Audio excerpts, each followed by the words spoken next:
Sheesh. I couldn't play Victoria at all during that conversation. I have to start introducing it as the Mootin rule. So if it ever gets adopted in government, your name will be on it, Mootin. They all know. It's undefeatable right now to lie on the news. It's I mean, there's nothing you can do. It's unbeatable. Go on Fox News and lie. I feel like JVL is the most base member. Sarah's very base too on the Bulwark. I feel like if like half the people in the media were like could just like clone from JVL's mind, I feel like we would be like 75% of the way to fixing the country just on that alone. Sarah was really funny on your panel, and I'm excited for that to release. Yeah, she's cool, and she's good at what she does. Yeah, and she's smart. Yeah. I felt bad for the young man on there. She was going pretty on him. A little bit, yeah. Oh yeah, sometimes I feel weird on these panels because like everybody does like yes and stuff, but there were a few things that they said was like, oh, I don't know, I think I disagree with this, and then but then they would kind of yes and me afterwards. And I was like, okay, I guess we're not gonna fight on this, but yeah. But what are you gonna? That's fine, you know. What do you want me to say? What do you want me to say? It's politics. Well, whatever happened is oh my god, bro. Did you see that? Were you here when we watched the Fishback thing last night? Most of it. Well, I don't know when you stopped, but he was trying to argue about whether or not he was a resident of Florida or whatever. Man, that judge, he's like, can you guys get me a joint motion by Friday, and then I'll rule on it by Monday, the latest or whatever? And it's like, Jesus, this guy's zip zooping. Who is this guy? These guys are getting ruling so fast. Yeah, and your judge would be like, well, you know, see you in a month. I think I know what's happening. I'm pretty sure that she's just sorting through her cases, and every time mine comes up, she just looks at like the stack of shit, and she's like, oh my god, bro. Like, fuck this. Fuck this. Yeah. Well, I'm moving my shit around. What are you going to do? It's a lot of motions.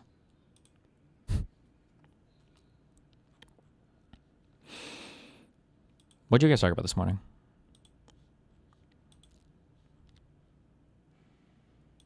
Okay.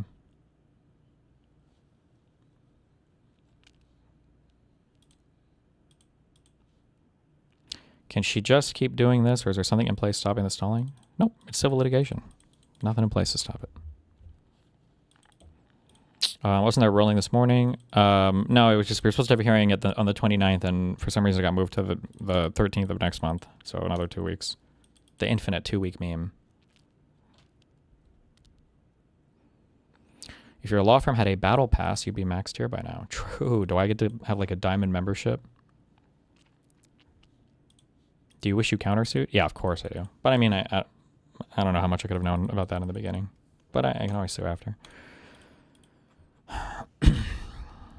U.S. prosecutors will withdraw subpoenas against New York Times reporters in Trump flight leak probe court hearing. Nice.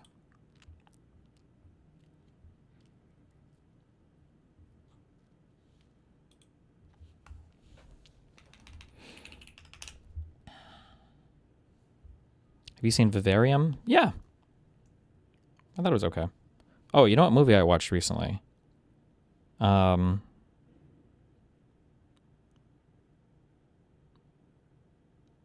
watched The Backrooms. It was an interesting movie.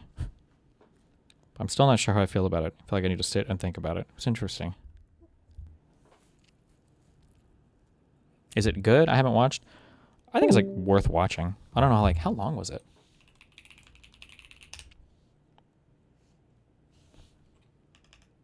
Hour and 50 minutes? Okay. Yeah. I feel like I might have wanted a more straightforward horror thing. I'm not sure. I'm sure there's supposed to be some big philosophical thing that you take away at the end or whatever. Is The Backrooms better than Obsession? I appreciate concise, tight movies. This is why I like Whiplash so much. I think it's a perfect movie. I think that I think The Lord of the Rings were both ambitious and very tight and awesome. I thought Obsession was very, very good. It did exactly what it wanted to do, very concisely. I think The Backrooms is, maybe you could describe it as a bit more ambitious. Not like overly ambitious, but I don't know 100% how I feel about it as much. It's a little bit more nebulous, maybe? I don't know.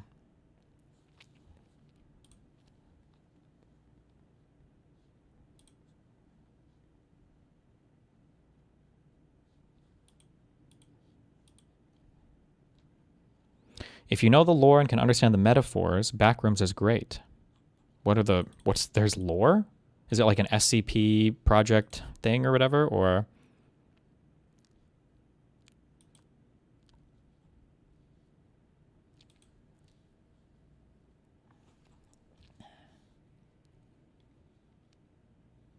watch the new Resident Evil movie trailer by the Weapons director. Oh, I feel like I need to watch that Odyssey movie. I had no hype. I just didn't really care much about. I think it was fucking all my AP English classes poisoned the fuck out of me for all like classic literature. I hate all of that shit. But maybe apparently the movie is really good. A lot of people say.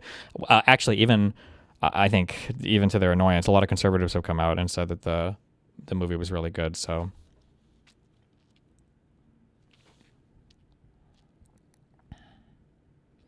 What's the closest you'd sit in an IMAX theater? I think I usually try to go for something in the middle. Or if you can get like the first row in the elevated section or whatever is okay. Like ideally the screen fills kind of your full field of view, but you don't want to be like sitting right beneath and having, where's the emote in chat? And you don't want to have to, if I'm like having to turn my head in a movie theater, I don't like, that drives me crazy.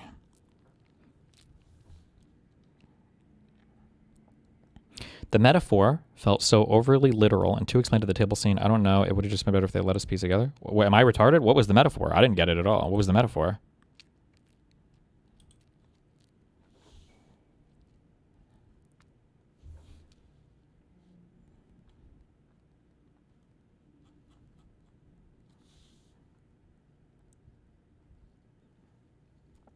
Mental illness health shit.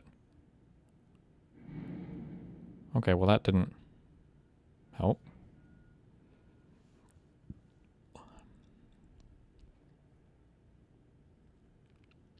Backrooms was like how it felt when I was tripping so hard I was serving old parts of my mind. LOL, whatever that means. It did feel kind of like a weird, when you're on the weird part of your trip where everything kind of looks the same and you're not sure if you're looping or... I would agree with that, but... The metaphor is in Backrooms is about breaking out of ways of thinking, how people get stuck, like how. Sure, I definitely saw that. I just don't know how that ties in much, I guess, to like the Backrooms. I guess you get trapped in the Backrooms.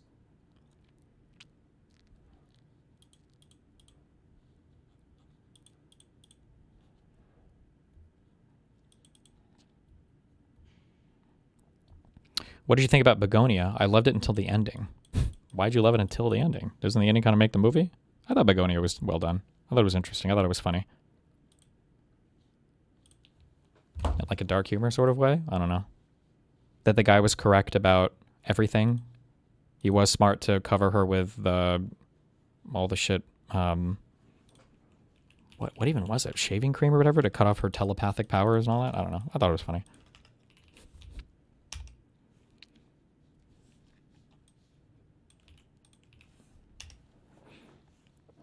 The fuck is this? Wait, is this actually... Wait, how old is this? Oh. Were these like internet memes or something?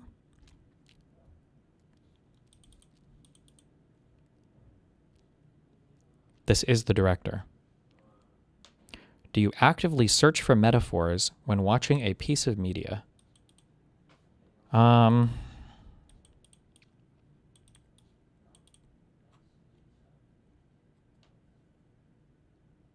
don't think so. I feel like you just kind of absorb the film, and then if it comes to you, it comes to you, or... I guess it depends on how heavy-handed it is. I don't know. Sound. Camera. Damn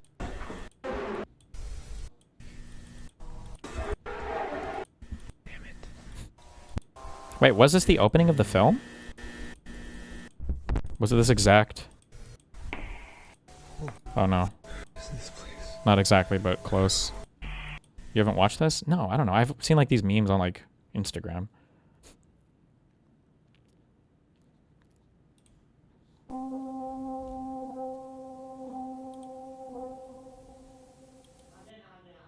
The movie is visually amazing. The Backrooms movie? I mean, it's okay. I don't know if I say visually amazing.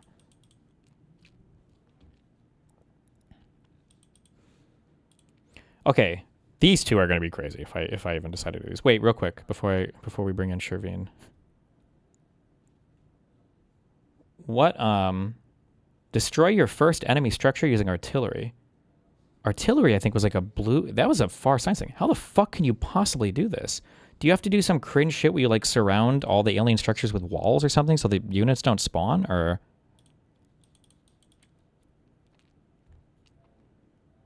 artillery's Volcanus. You can't do that anymore? Do this. Oh shit. Wait. Share your screen? No, I won't.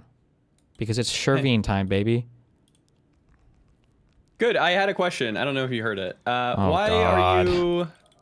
are you polluting your world and not having green factories? I don't know what you're talking about. You can have green factories in Factorio where you don't pollute everything. I have green. Look, No, but you're still polluting. I built all my solar power. See? No So you more. don't know how to not pollute. Got it. All right, you want Sherveen? Yeah. You can put turrets around the nest and set them only to attack enemies and not structures. That sounds like a lot of work, though. Damn. Do you have laser turrets and you just hope you have enough energy to fund it forever? Increase your starting area and shut off Sherveen. fighter expansion. That doesn't fuck your achievements? Hello. Hello. How goes it? Yeah. It goes. It Yeah. What? You wouldn't I get haven't seen you guys in a while to talk to you guys. Well, Lucas, how's everything? it. Pretty good. Steven? it's That was a going great well. chat, by the way. What? That was great with JVL. Oh, yeah. Wait, real quick. was very, Is this 2v1 stuff worth... I'll also do this on my next save. I'm just trying to get this, like, launching a rocket without building stuff manually. And then maybe I'll grab this 2.1 branch. Okay. Yeah. I like him. This is my spirit animal guy in lib media right now. I think it's funny that you can bring him some anti-doomerism inside that conversation. Well, he says he's doomer, but he just doesn't know. Deep down, he's not doomer. Well, I think he can't be. I think what you said is true. Is like you have to have some hope, but I think the thing that he doesn't see, like throughout the conversation, it felt like the thing he kept alluding to that I agree with, and you guys got to the interesting part of this is like, what do people actually believe versus your point of, if you put like 14 things in front of a person and bad, do they change? I actually agree with you. I know. I think you've brought it up on stream before. You know that podcast with the two kids that talked to their crazy parents? I've heard about it, yeah. Can you turn your volume up a little bit? I've seen like clips of it. I've never watched like full episodes, but yeah, what about it? Is this better? Sure. 1, 2. Okay. The mother, so the father is now in the hospital for something or is outside of the home full time. Jeez.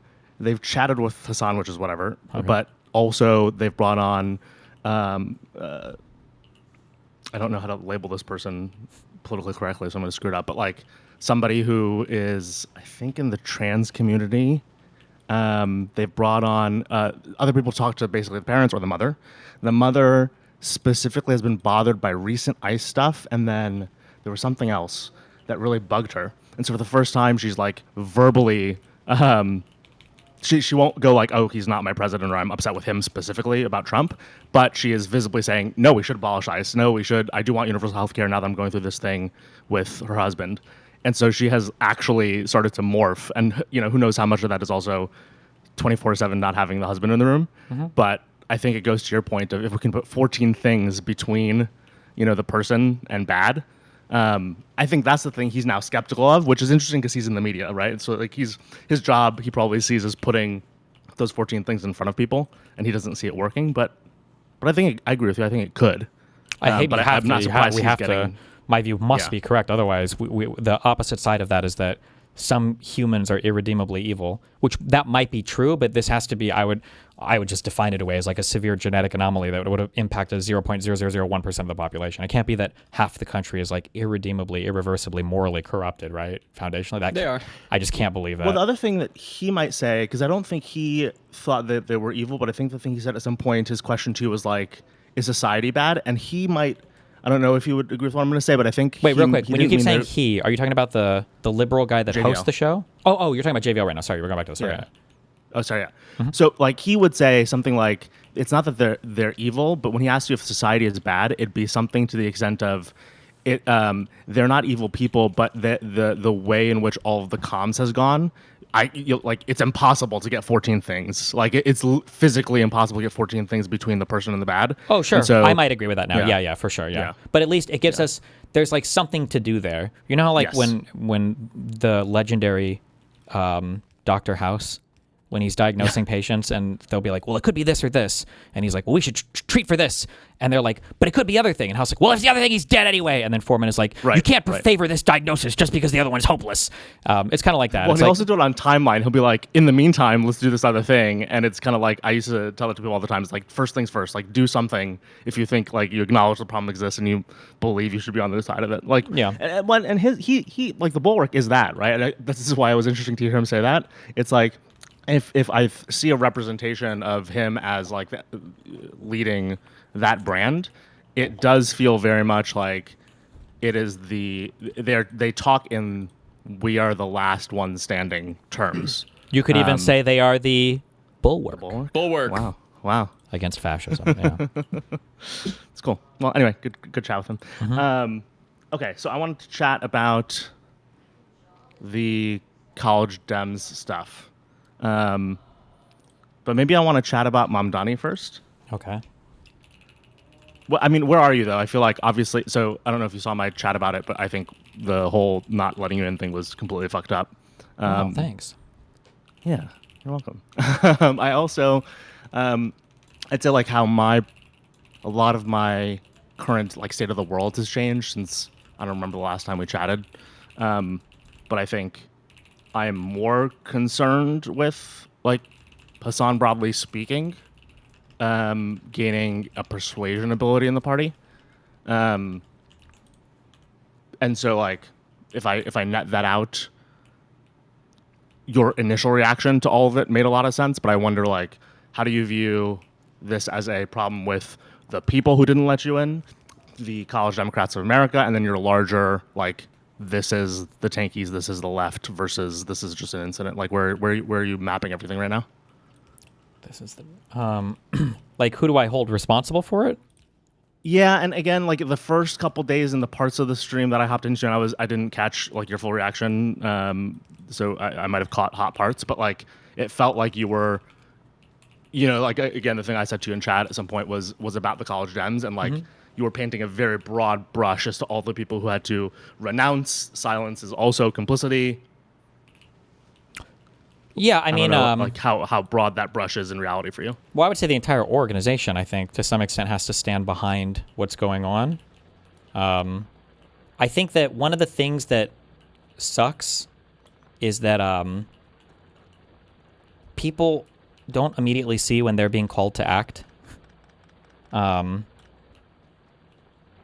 people need to be a little bit more aware of that.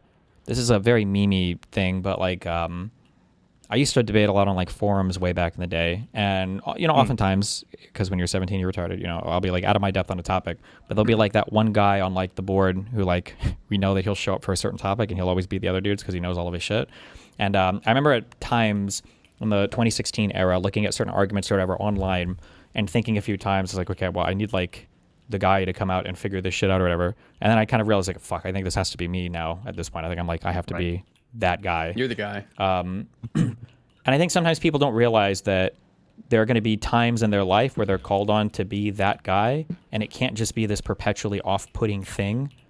And so like, Yes. you have to stand up and say something. I thought about it for a second, but I didn't trust myself because I wasn't sure if I was being emotional, and just because I do, believe it or not, I still try to be strategic. I got a really long message from is it the KU? Is that Kansas University people? Their wing. And they sent me a really long thing about the message that they put out on Twitter, but that they wanted me, if I could, to like unretweet anything related to them because they didn't want to be involved in like the fighting or whatever. They just wanted to kind of like distance themselves from everything. And I was really tempted to repost their message on Twitter and blow them up and say like, you have to, at some point, you have to be willing to take a stand on something. It can't be, you're literally a political organization. How can you be afraid of taking a stance? But I opted not to because I figure it's a lot. But that thought of like, I get your point though, right? Like the point of the organization, if you join something like that, if you create something like that, it is to be alive in moments that matter. And then it's also like if you're going to romanticize so much about politics, like we're fighting the fascist admin of Donald Trump and the evil ICE, and it's like, okay, well, like, I really do think sometimes that like the whole country needs to get like abducted and forced to relive civil rights and understand like all the work that went into that. I think we've done a great disservice to understanding everything that went into that. It's a lot of work to get shit like this done. It's a lot of process and procedure work. It's a lot of sacrifice. It's a lot of thanklessness. And you're not sure. I mean, Jim Crow was pervasive across the entire United States of America, and we were a country that did chattel slavery. Like, why the fuck, if you were black, did you really think that you were going to win the civil rights push on something that seems so obvious that not everybody in the country, like women only got the right to vote in like the fucking 20s, right? For suffrage, 1920s, right? For women's suffrage in the U.S. Well, and we collapse so many of the stories, such as the heroes. Like, yes, we hear their stories as if it happened at the moment the change happened. Like, but civil rights 40 was years MLK, and then Malcolm X had a big debate, and then they did a few marches, and then MLK got killed, and then everybody had civil rights and like a happy ending. Yeah, people don't see all the in-between struggles, and you don't see the failed movements too. So yeah, that was literally like a generation of a lifetime's worth of work in that in just that moment of civil rights, not just historically. I agree with that. I guess so. You know, that is a great, by the way, call to action in general. I think it's interesting.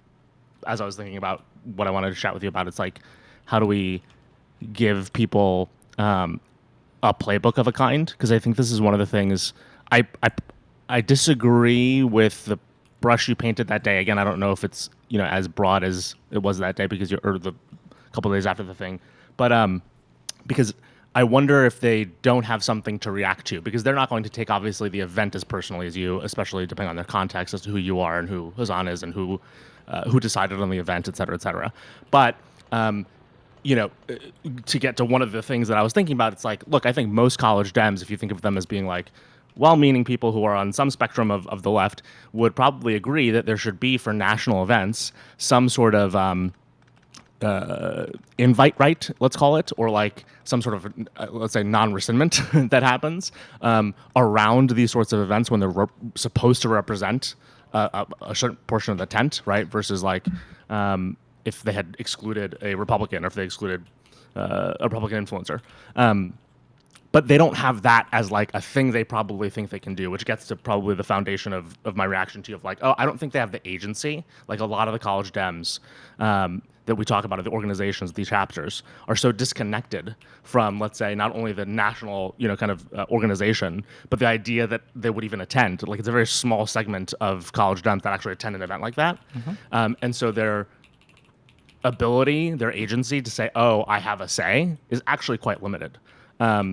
But maybe let's start there. I mean, like, so right now it sounds like you think there's an obligation not being met. There's more that we can do. We, as a whole, don't, kind of see political activity in the right way, such that it leads to events like this, where an entire population, let's say in this case the college Dems and all of their chapters, are being dragged optically and then somewhat literally in the case of the event itself towards something that they should actually either explicitly say they support, in which case, that'd be one thing, or they should denounce or push back against. Do you still think it's a responsibility of chapters? Like, again, where are you holding the accountability right now? Is it people who didn't let you in? Who is it to you? I mean, in my mind, initially, it's going to be with the people on the ground there, because, well, initially it's going to be the organization as a whole, because it is who they are. They're the college Dems. And then more specifically, it'll be the people on the ground that made the call that particular day, because it sounds like this was made at the highest areas of leadership, and it was made pretty spontaneously, so people didn't have time to say anything. But then as time goes on, it's going to be the entire organization. It was the college Dems that did these particular set of actions. So if you're a chapter of or a part of the college Dems, if you haven't made some kind of like public statement about it, then you all kind of have to stand tall on the decisions. So I agree with that on a long enough time horizon, probably. I guess that long time horizon in my mind is like a week or two at the most. Well, it also depends on if you think this is a qualifying event. Let me go to what I mean there specifically, but we can zoom out from it if it feels too specific. If I think about the college Dems in any particular chapter, again, they're going to be there's going to be an executive council or like a board for each chapter's college Dems. It's going to be a president, a secretary, a treasury person, an ops or events person, whatever. Right? There's going to be like between 5 and 8 people that run it, and then depending on the size of the school, obviously anywhere from dozens to hundreds of members. In hearing you talk about that for the first time, again, my reaction to you was not only, hey, that group, the controlling group of the chapter, only interacts with the national, by the way, mostly through the state org and barely for logistics. And then all of its members never interact with the national. And so logistically, I don't know that that makes, and I'm not saying we don't want it to make sense, right? So there's a portion to this where we might go, hey, like the way college Dems work isn't efficient because it doesn't represent like a collective.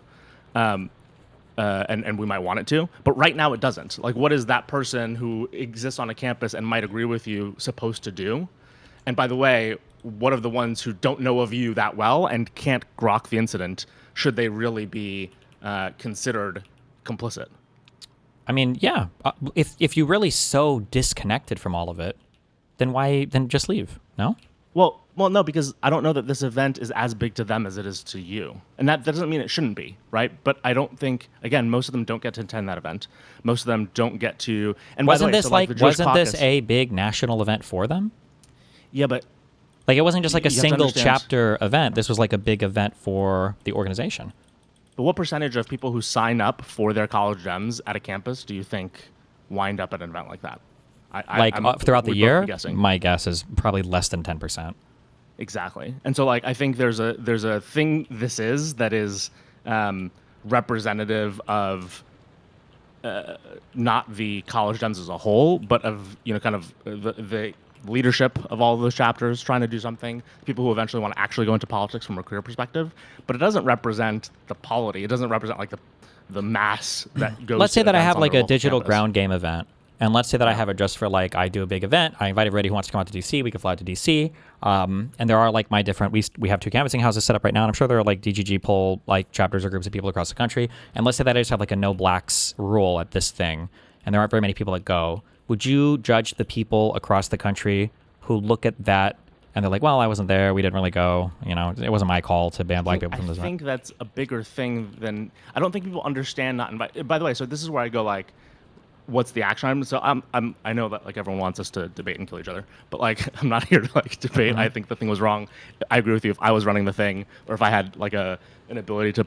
Sure. And then say to be that the clear, executive I'm not board should be saying, I'm not disbanded. arguing that it's like that me getting banned from this event was the same as like banning all black people. I'm just saying that I don't know if I agree with your idea of like, well, they're just it's a smaller chapter and they don't go to the events themselves, so maybe they're just not interested in what the decisions or the policies are there.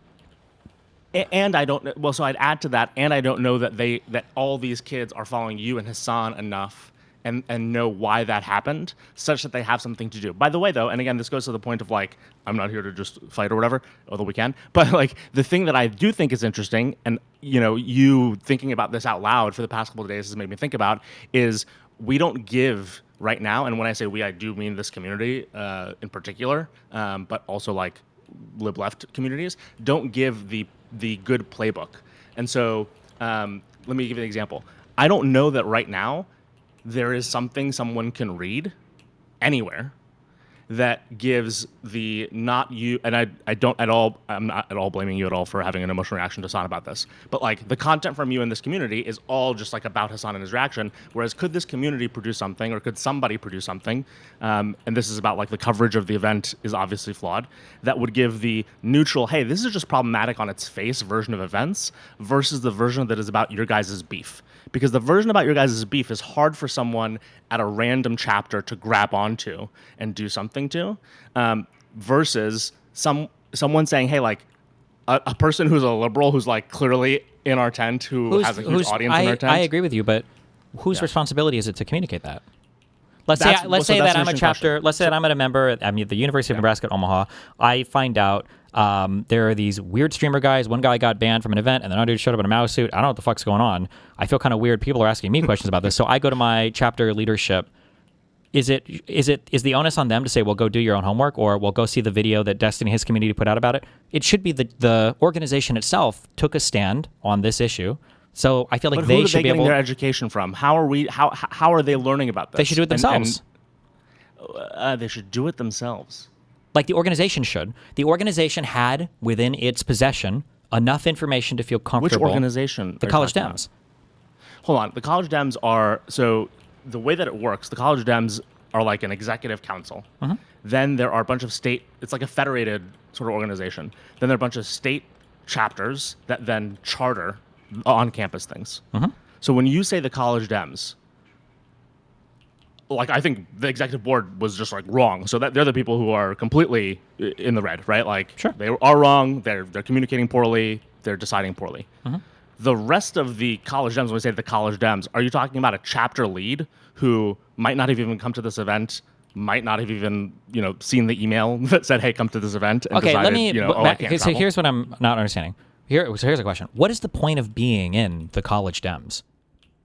On campuses, I think College Dems represent, and all the equivalent organizations. Hey, I generally ascribe to the political view that kind of the label College Dems, College Republicans, and College Libertarians represent, and I want to have conversations that. Wait, but what does that mean? What does it represent?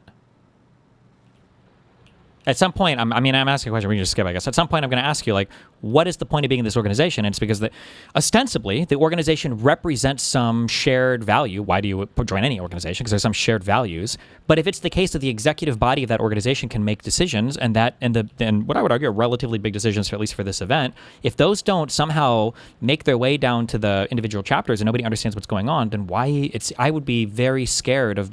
I just wouldn't be a part of that organization if I don't know what's going on, or if I'm not supportive of the. This is the part where I go like, where are we putting the onus to that and the responsibility there? Because when you say like, I do think they would have the value of you not being not let into that event if they knew about that event and if they knew about the details. But a local College Dem member inside of a chapter on a campus is likely not to have gone to that event, likely not to have thought about it after they decided they're not going if they saw the invite whatsoever. Sure, but They're then that's a by the way, failure. That's a failure of the organization then. Right, but that goes to the organization. So I actually agree with you. So with what you just said, which is we still have to actually blame the board, and the action has to be to change the board. Now, again, this is where I go like, that's why I don't want to paint the brush to the chapters. Well, but Because wait. The chapters are the ones that would pressure the board to change. They're the chapters. Yes, but I don't think they have an action that they can take right now because there is no clear communication about this. Like, if you're one of those people, I don't know that not you're thinking about communicating this right is now. an action. Who? If there's no communication, then that is the action. The action is the thing hasn't been communicated. So then the chapter has to figure out, well, do we want to be a part? But how do they know about it right now? Do they see it How on does social someone- media or something? I guess. Yeah, I but mean, that's if the you're thing that I'm asking me, saying. like, if a chapter has never even heard at all about what's going on, should they just randomly quit? Well, I mean, definitionally no, because they haven't even heard about what's going on at all. I mean, I guess in that Right, case, and then I'd say people most understand. have probably heard very fuzzily, if at all, about this, and that's why I think, like, again, it is either we and again, community or whoever cares about all this changing has to give them something to see. Like, hey, here's the read on this that again is not about the beef because about the beef is confusing. So here's the read on this that is about what you have as what you said, right? What are our shared values? One of our shared values is a conversation where liberals should be invited, broadly speaking, to talk, communicate, and collaborate. And if they could see that that wasn't happening at the board level, and we've seen this, by the way, in the past. So Missouri actually didn't know this until this happened. So I went to school at WashU in St. Louis.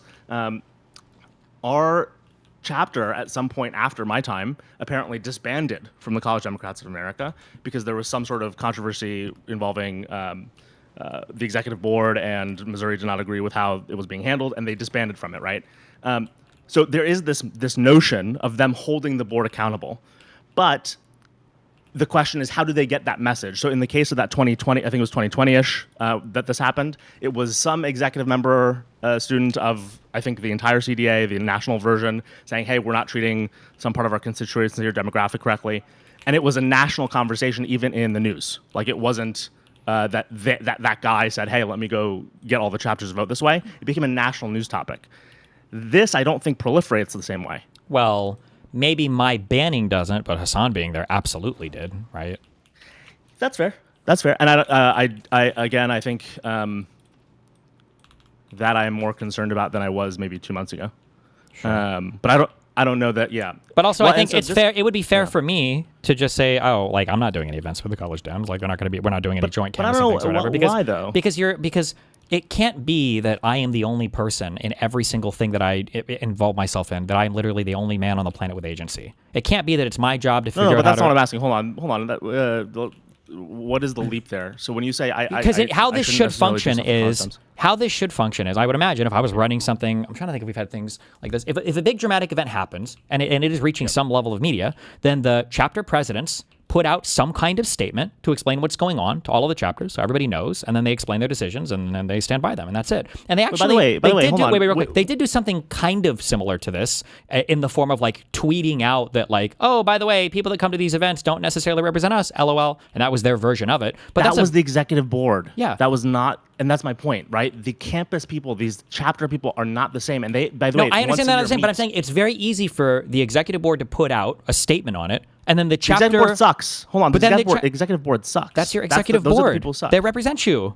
Right, but these chapter presidents only have once a year, I believe, or once every couple of years to be part of the national conversation, which again is very logistics. They don't have a lot of policy conversation. This is a very kind of Then don't do that. That's easy. That's left fine. as an island. That's fine. I agree with that. Then don't do national events.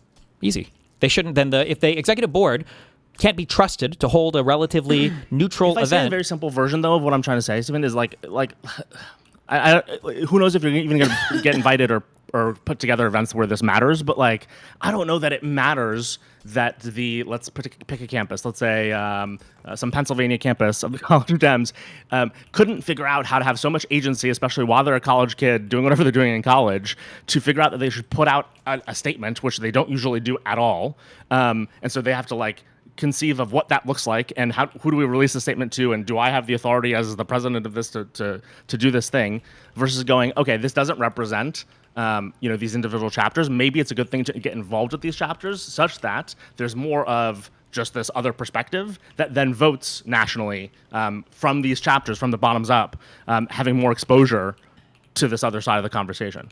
Like, again, I don't know that they have done something where we have to like purity politics them. It's not purity politics, but I mean, like, I could just accept what you're saying to be as true, and that's fine. But like, I'll never work with them, and then maybe But nobody else who cares. will you never work with? Nothing with the name College Democrats on it. But what if the The name. I don't know who's You're a never moving me from this point. The name has to mean something. It can't just be that the name is just a placeholder. You joined an organization. When the organization does stuff at the top, it rolls all the way down. And you should expect that. Every other organization on the planet functions like this. And every do you other expect person. the College Dems, all these chapters, to always be talking about all of these issues? All of these. It was their when one. do we How many decide- of these like national level events do they even have? And there was a hugely dramatic thing that happened with the Hold two on, but usually largest they don't have to left comment- they streamers usually on the don't have to planet. comment on an event, right? They Yeah, usually but don't they have to made a comment on an decision event. this time that made it so that they did have to comment. Who made a decision? Who The made a executive decision? board. Right, and so they should hold the executive board accountable, but they shouldn't necessarily be releasing an individual statement when that's not naturally, like, they're not a moral agent, right? Like, college Dems exist mostly for campus programming. They like get a budget from their school typically. They're going to put on pizza events. They're going to be You're topical. describing a thing to me that doesn't exist in the real world. Everybody, describing when you're the part things of a company, when you're part of an organization, nobody can just say, This "Oh, is that far was more just." federated than you're talking about. Nobody sees it that way. What do you mean? Nobody. When you say nobody sees it that way, anyone who's been part of their college Dems knows what I'm talking about, because it is a disconnected thing from national. That's on and the it's mostly inside. That might upon be very true. local events. Here's a question: if we were to look up sales from Subway after the Jared Fogle thing, do you think that franchise Subways did significantly better in sales than corporate Subways think this because the is really franchisees? equivalent? Yes, because nobody's going to view the franchisees as going, well, you're not part of corporate, you're just a franchise thing. So I understand that you're like significantly different than the corporate entity. No, you have the name, so people are going to associate you all together. It's the name. The name is the name. It means something. Associate you is different than saying, hey, every chapter has like the moral agency to need to comment on controversy that is atypical. Okay, I mean, that's fine, but if I'm just an atypical controversy, then why would you ever expect me to work with them? Because I think individual chapters don't represent this like negotiation that you're having with whether or not the CDA board, which by the way, they don't have that much money or authority. I know they put on this event, but like it's generally like not important to this executive board. I other than disagree. obviously it manifests It's important to me. I disagree.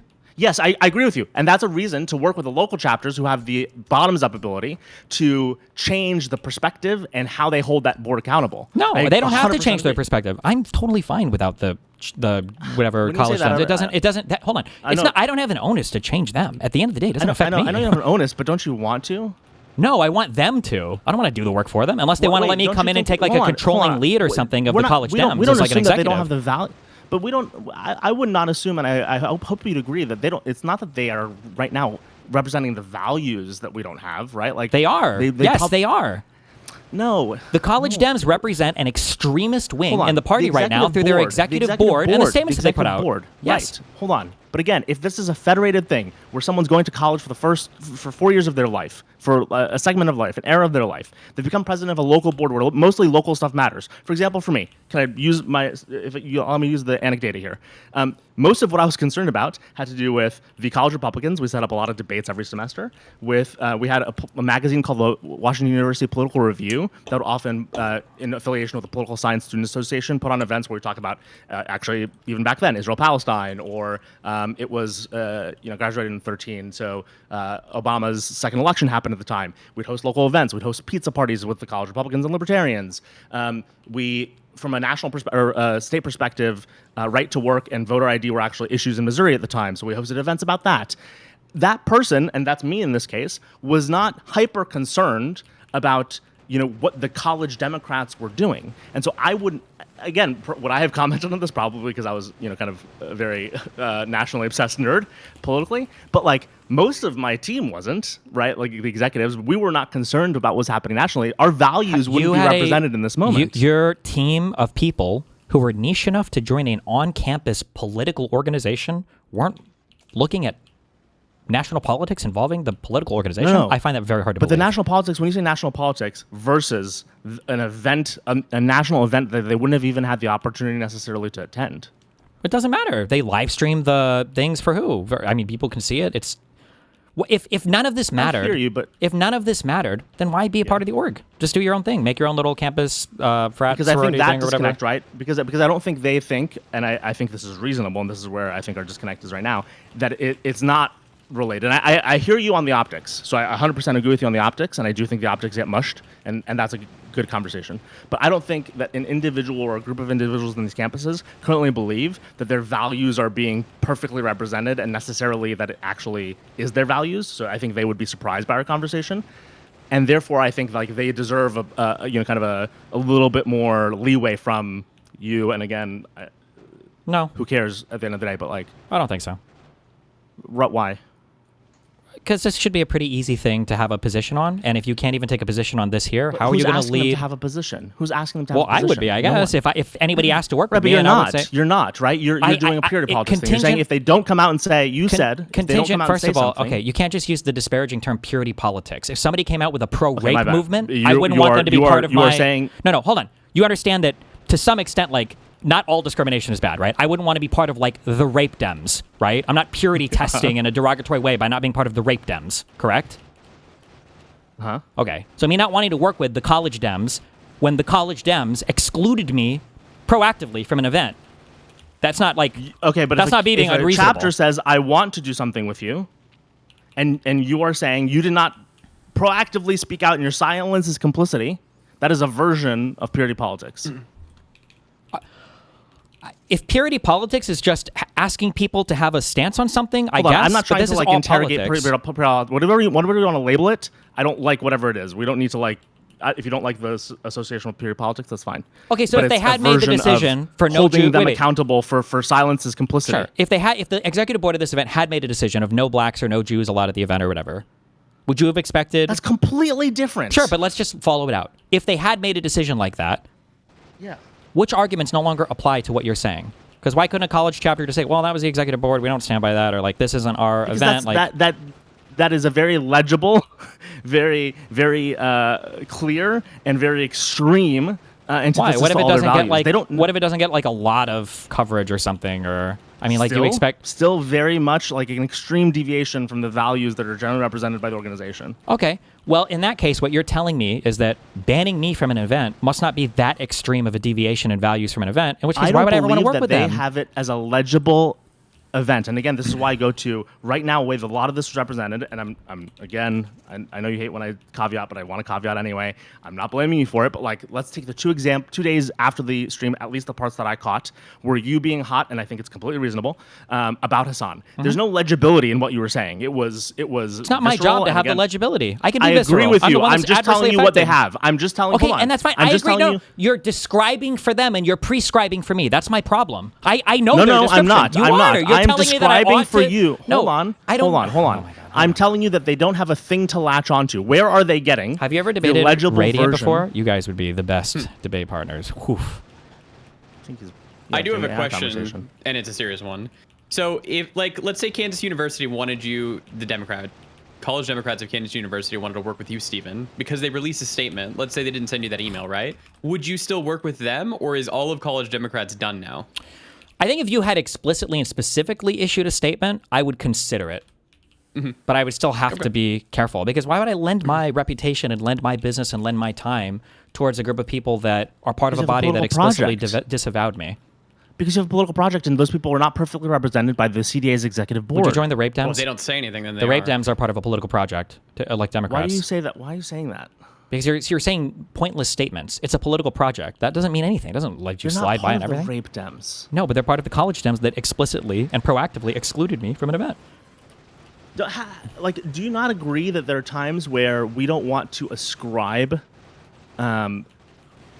loose affiliation to just paint broad brushes on everyone who has, let's say, voted for a candidate for office? There might be, but joining a political organization that is expressly political When is you say probably joining not a political organization, one of those when you go times. to campus, you have option of like 3 things if you're politically activated. Really? And one of them represents what you know There's, nationally. there's not like 100 different fucking politics things that you can join on campus. It's Dems, liberals, and Dems, Republicans, and usually libertarians. Hold on, And those there's a might be the Green three. there's a Green Party that those has, might like, be 3 the people in three it. parties, but I bet there's like 100 different fucking political orgs that you can join. That are topical and issue based, but not that represent national politics. No. Okay, well, if your national politics is represented by an executive board that's that extreme, Do you think an 18-year-old who goes to a campus and joins the College Democrats thinks that they're ascribing to 5 members of the executive board, or to like the idea of the Democratic Party that they, their parents vote for? Sure, but if they don't, well, then they'll learn. They'll learn. This is how the world works. They'll learn by you not affiliating with them. They'll learn that when you're part of an organization and that organization does things from the top down, You're that not there even are making it consequences legible. to You're just pay. saying I'm not going to work with you, and it's like it's not even a legible legible protest on your side. Like it's not legible. Like it doesn't. One, I it think doesn't it's give anyone one. anything I think to it's do. you're prescribing again. I know you're pretending you're What- not. what does that mean? You're telling me that the onus is on me to make my issue When you more say onus, I coherent. believe you have a political project. I'm not putting a debt on you. But I'm What saying an I irrelevant think thing I to understand say. your goals. You're saying that the onus is on me to express some idea to make my thing more lucid to them or more understandable to them. What I'm saying is the onus is on them to work with me. Otherwise, I just won't. Why would I? Then what would the expectation be there? You're saying you're going to say no to them because of silence is complicity.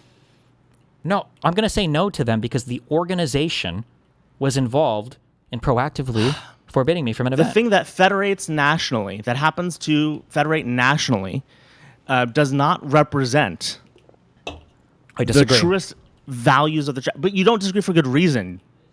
Well, And I'm I trying to- don't. It's an I'm trying to- organization. I'm trying to You're tell saying you- the name is meaningless. No, I I'm not disagree with saying that. the name is meaningless. I'm saying that the way that these campus orgs are is highly disconnected from. Then why are they connected at all? implications. Then why not just start your Because- own org? If it doesn't do anything, if it's not connected, then what's the point? Because there's some national and state programming. So, for example, when I was president of College Dems, there were like 2 or 3 events that we did at the state level. Oh, wait, what was the where national we got program to- that they did here? It was the event in D.C. that I got kicked out of. Yeah, I'm telling you why they're affiliated at all. Right? You asked that question. That's what I'm telling you. Okay. Right? And so, like, because there's an opportunity for some programming, and I believe we even got some cash for events from the state level. That is an exciting thing to be affiliated with, and it's by default at most campuses. And so they don't have the need to protest against that, first of all, before this event. And again, I think it's not legible for them to immediately go right now, oh, this thing seems problematic based on what I hear, because again, what they hear is about a personal beef. And so insofar as we understand why these 18 to 22-year-olds are joining this college Dems, and we have kind of the ability to understand their point of view going to campus and wanting to be around people who are like-minded. And we understand that there are some logistical benefits. And again, we understand it's a default. And we understand that the feedback loop is to this executive board, which, by the way, the Jewish caucus tweet that you brought up pointed to the board as well. It did not point to the chapters, right? It said, hey, like, we need to change this board. Why would it point to the chapters? No one is pointing to the chapters. I'm not You're blaming pointing to the chapters. You're saying I'm going to hold the chapters responsible if they're not explicitly coming out and saying something. Well, yeah, but it's not like the chapters aren't the ones that did the wrong thing. Just like I'm pretty sure the Jewish, the Jewish caucus and the whatever would look. Wait, why did you disagree with me? Because you're making an argument that I'm not even making. You're talking about something different. I don't hold the chapters. You just said you don't hold the chapters. You're saying I don't hold the chapters responsible for banning me. I hold them responsible for not disavowing or bringing about some accountability in the organization related to banning me from the event, and then inviting Hasan. You can look at those as the same thing or two separate things. Right, but because I've presented to you why these students would generally join this organization and not necessarily know right now that they should disband or like do all this crazy stuff, that is an ineffective relationship to hold with these chapters. Why is it ineffective? Because I don't know that you're representing a legible values okay, change. That's I don't fine. know that you're... I think it's legible. I think it's pretty obvious that Hasan probably shouldn't have been invited as a guest speaker. If he was, there should have been some other points of view there as well. Why not make that argument with the chapters and convince I the shouldn't chapters have change the to. board? It's their chapters. I shouldn't have to tell them how to run their shit. They when should you say I shouldn't have to, what does that mean? I don't know. Like, as in you're telling me how to optimally message inside of the. Don't you have a political project? Yes, and I think my political project is better spent with organizations that aren't constantly courting tankies. That's super simple. I'm not going to waste my time. The chapters are not necessarily doing that. In fact, they're part of an organization that is. I don't want to make them any better. I don't want to make them strong. I don't want to do collaborative events. The affiliation with the affiliation with the national organization is loose. That's the point I'm making to you. Well, I don't care. I'll find unaffiliated things that are or just won't. I'll just do my own events. I'm never going to work with a thing when the name is the organization that is. It's just the name. It's just the name. That's what it is at this point. A name means something. It's an organization. A name sometimes means something. In this case, because again, if it doesn't mean anything, then it shouldn't matter that I don't work with them. I didn't say that. Did I? Did I say that? What? I didn't say that it doesn't mean anything or never means anything. It sometimes doesn't mean as much as you're implying. And again, this is a good example because people did not join this organization thinking that there's going to be a bunch of events. They're going to learn. They'll learn. That's part of life. How will they learn? You learn that when you're part of an organization, when your name is on it, you'll learn that the things that my organization does matters to me, and the things that happen at the very top. How are we? So I don't want this to make a you onus. I'm asking, generally speaking, as the general liberal left. How do we make that legible? Listen. There might be an argument, and I would still take the other side of this. There might be an argument if this was like a football club or something, and the head football guy had said Argentina should win because we like Nazis or some bullshit crazy thing like that. It's like, well, should an individual member, blah, blah, blah. But we're literally talking about a political club. This is a politics club. If you're telling me that the students joining the politics club, which should be the most highly activated, politically interested people in the country, need their hand held, I don't give a fuck. I'll just rather work with other things. I don't think that they generally think about this event at all. That's fine. That's you're fine. Not hearing me on. That's okay. But then I don't have a desire to work with them. I think it's fair for me. If they aren't typically moral agents on this sort of issue that happen at the national events, then they shouldn't be involved in politics at all. They shouldn't be. Why can't they come? Again, I described to you some of the events that I did at my local campus. Why would those events suddenly not be worthy? The local events are the point. The point is to gather with people on campus, and again, on the other side as well, is typically, in most cases, college Dems collaborate a tremendous amount with college Republicans and have local conversations. They're not moral agents typically on national issues at all. Then don't join the national thing. Just have your own club. Well, they're affiliated with the national thing because that's just how the money is federated and the logistics are federated. Well, if there's money flowing, then I think it's fair for me to have almost a position. No money. It's almost no money. If it's almost no money, then just make your own thing and sell Girl Scout cookies. Right, but why they don't have they aren't typically moral agents to decide on that. I don't understand. Right? Okay, hold on. Elaborate. Expand on this. They aren't moral agents. What does that mean? It's politics. It's a politics club, and they have no agency morally.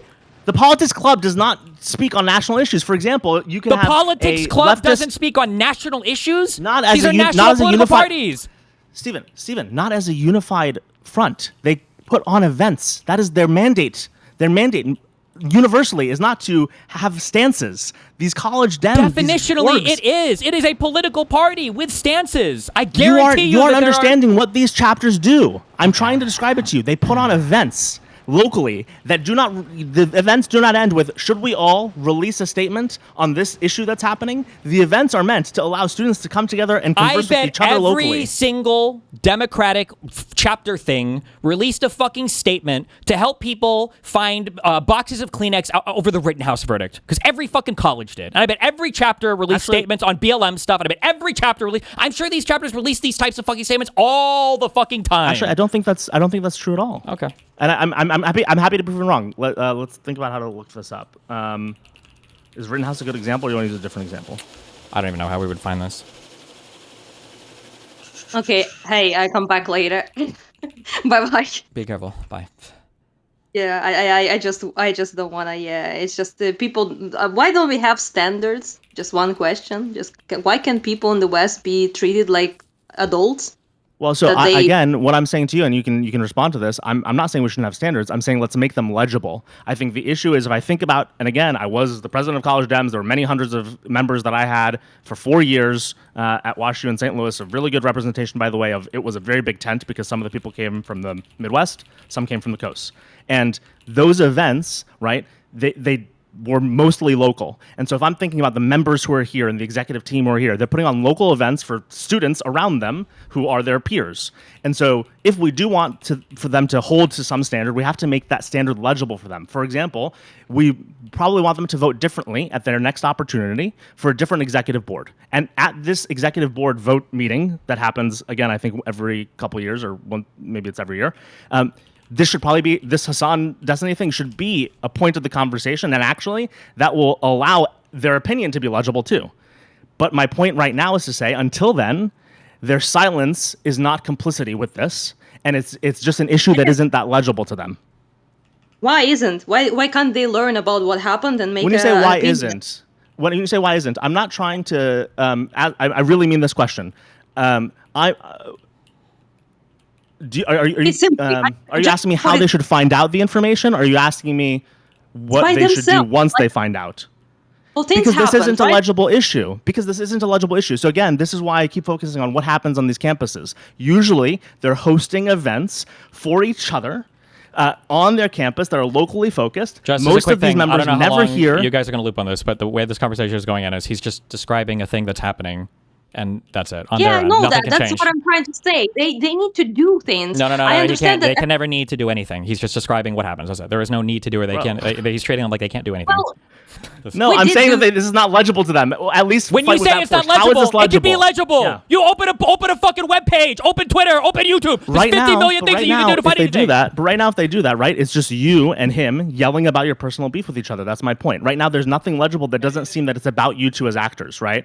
And that's unfortunate, but it's the truth. They're going to see then that the communicates content to me, as being about the beef. That's fine. Then to this organization, it's not a very important thing. It's not a thing that they care very much about. But that's fine. Yes, but then why would I want to work with them? Wait, how they might care about it if it was legible, and I think they actually would. I think they would find, from a values perspective, it problematic for certain liberals and certain people who are. Then the organization is fundamentally broken and flawed. If the top executive board can act in a way that the organization works might need to change for modern times because it's super disconnected right now. Yeah, that's fine, and I don't want to work with it while it's like that. If they can't make these issues legible to their party members, if they can't produce a statement talking about what happened, they can't do any of this stuff, then I don't care. Then why would I want to associate? Why would I want to spend any political capital or any part of my life? Because there's a lot of young people that you can influence who probably have a lot of overlapping and shared values. And what am I doing by influencing them? I'm telling them, hey, like you guys can be part of a totally disconnected machine that can do whatever the fuck they want. It's just almost like this is like the chief criticism of the entire Democratic Party is that it could be a bunch of disconnected, federated things that have no coherent vision or view on anything, and they could also act as separate entities. You could also change that fact. That could be part of your influence.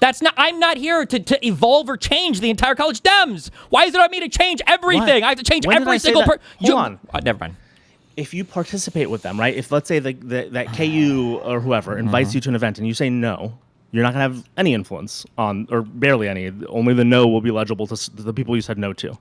Versus if you said yes, and as part of your conversation, whatever the conversation was about, you also said at the end, hey, I also want to talk about how I think you guys should get involved nationally and change the national organization. Also, maybe you should have something very legible about how you think that the disconnected nature of the College Dems doesn't work in today's politics, because this should be a representation that also rejects some people from the party in addition to including some people from the party.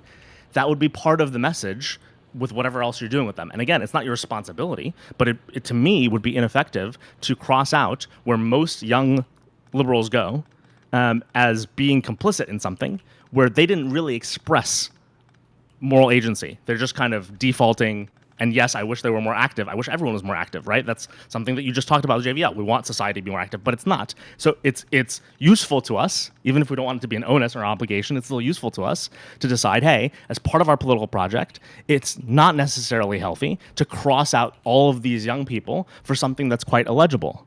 It's not useful to say, hey, your silence is a complicity with something they didn't really have a lot of involvement in, and it probably they do not understand that they probably can even influence this national event, because most of them, especially the members, not just the chapter teams, probably didn't even hear about this event. Hey, Steven, you know what? You were right when you said that people are treated like retarded children. Yeah, that's kind of how it goes. You were right, yeah. The only thing I will say, because I just wanted to speak about this, and it's just a little off topic, but not really. Dylan Burns, my friend, is now very excited, yet again, about how active civil society is in Ukraine. Mm-hmm. And people started criticizing basically him because he said that this is a democracy in action. And people like, what democracy, you know? Zelensky canceled elections. And Dylan wrote an amazing tweet. It's on topic a little bit here. Westerners thinking democracy is something you do every 2-4 years is a big reason why liberal democracy has lost so much ground. True. So, Do you think I disagree with that? No, I don't think you disagree with that in words, but in practice you do. Hold on. Why do you think I disagree with that in practice? Because you're saying that a political people organization that exists, that is called the College Democrats of America chapters, are somehow incapable of figuring out what's going on at the national level. College Democrats events that are being streamed to everybody, that Fox News is now running on repeat to make fun of Hasan Piker for. Wait, you're saying hold on. Is Dylan Burns' comment correct? Like, do we think that this is a need to be reasonable told criticism? for some reason in the West. They need to be organized by someone. So if that's Instead of true, one and I'm person. saying that as well, why do I don't disagree with that, and I'm pointing out that because that's the state of the world, and we operate in this world, but we have a political project, one of the things we should do is deal with the state of the world. And the state of the world as is, yes, people are dumb. Yes, people don't pay attention. Yes, people are I apathetic. agree with you, but my way of dealing with it is to not associate with the people that aren't participating in the way that I agree. But I think that was they probably, might if don't again care, they don't might care, if they thought that this. They won't. This is the biggest mistake that I made in the early part of my career, was constantly participating with people without asking for anything in return. No, they were oppositional to you. That's the difference with like the Ben Shapiro types and the Candace Owens types. They were oppositional to you. I'm saying with Democrats and everything else. I've never asked for anything. Give me the example. Give me the example largest of the canvassing thing that makes operation an in the analogy state here. every single time we went to Georgia, and we didn't ask for what we anything just to do talked anything. about? What is that oppositional analogy? When Hasan Piker goes anywhere, one of his chief qualifications is no destiny allowed. And that works. It works for him. It's worked for them to be hyper exclusionary. What does that have to do, though, with the concept that these individuals don't have something legible in this instance to grab onto? You're not teaching them something. Legibility, I can't deal with retards. I don't care to deal with retards. I don't know. If you're saying that they can't look up on Twitter, they can't read, I'm not a special education teacher, so I don't know what I would need to... motivated to do so Then in don't. this Then case why? if Then they don't be motivated to do anything. I don't know. They shouldn't be. Then don't. But why would I be motivated to work with you? If you can't be motivated to know what's going on at your national level shit, why the fuck would I be motivated to go to your school and do something? If you give them no, something it's to not on me to copy-paste. give them. Why reach out to me and then expect me to give things to you for you to understand me? That's retarded. Because they're trying to figure out their way in the world. Then figure This it is what young out people without me do. holding your hand for it. I've got other things. I got better things to do with my time than try to then beg and plead with you, the college Dems of whatever campus, to please God take a stance on what should be a fucking no-brainer. Yep. Well, anyway, I'm gonna go, but I just wanted to be a little bit hyped about the fact that we got Sirski out. We Yeah. actually did it. Good job. Yeah, and the way we did do it is nobody organized anything. People just pay attention. They saw this happened, and they went the very next day in the morning. Entire country is out on the streets protesting. That's not the same thing. I hate to break it to you as what's going on with Stephen and Hasan. Jesus Christ. I'm not comparing. Yes, you are. That's where this. I mean, I appreciate kind of the point that you're trying to make, but it's so disconnected. It's unbelievable. Dude, it's not disconnected. Of course it is. Hasan and Stephen are not at all related in any way in terms of the activation of the catalyst energy required here. These are completely different and disanalogous.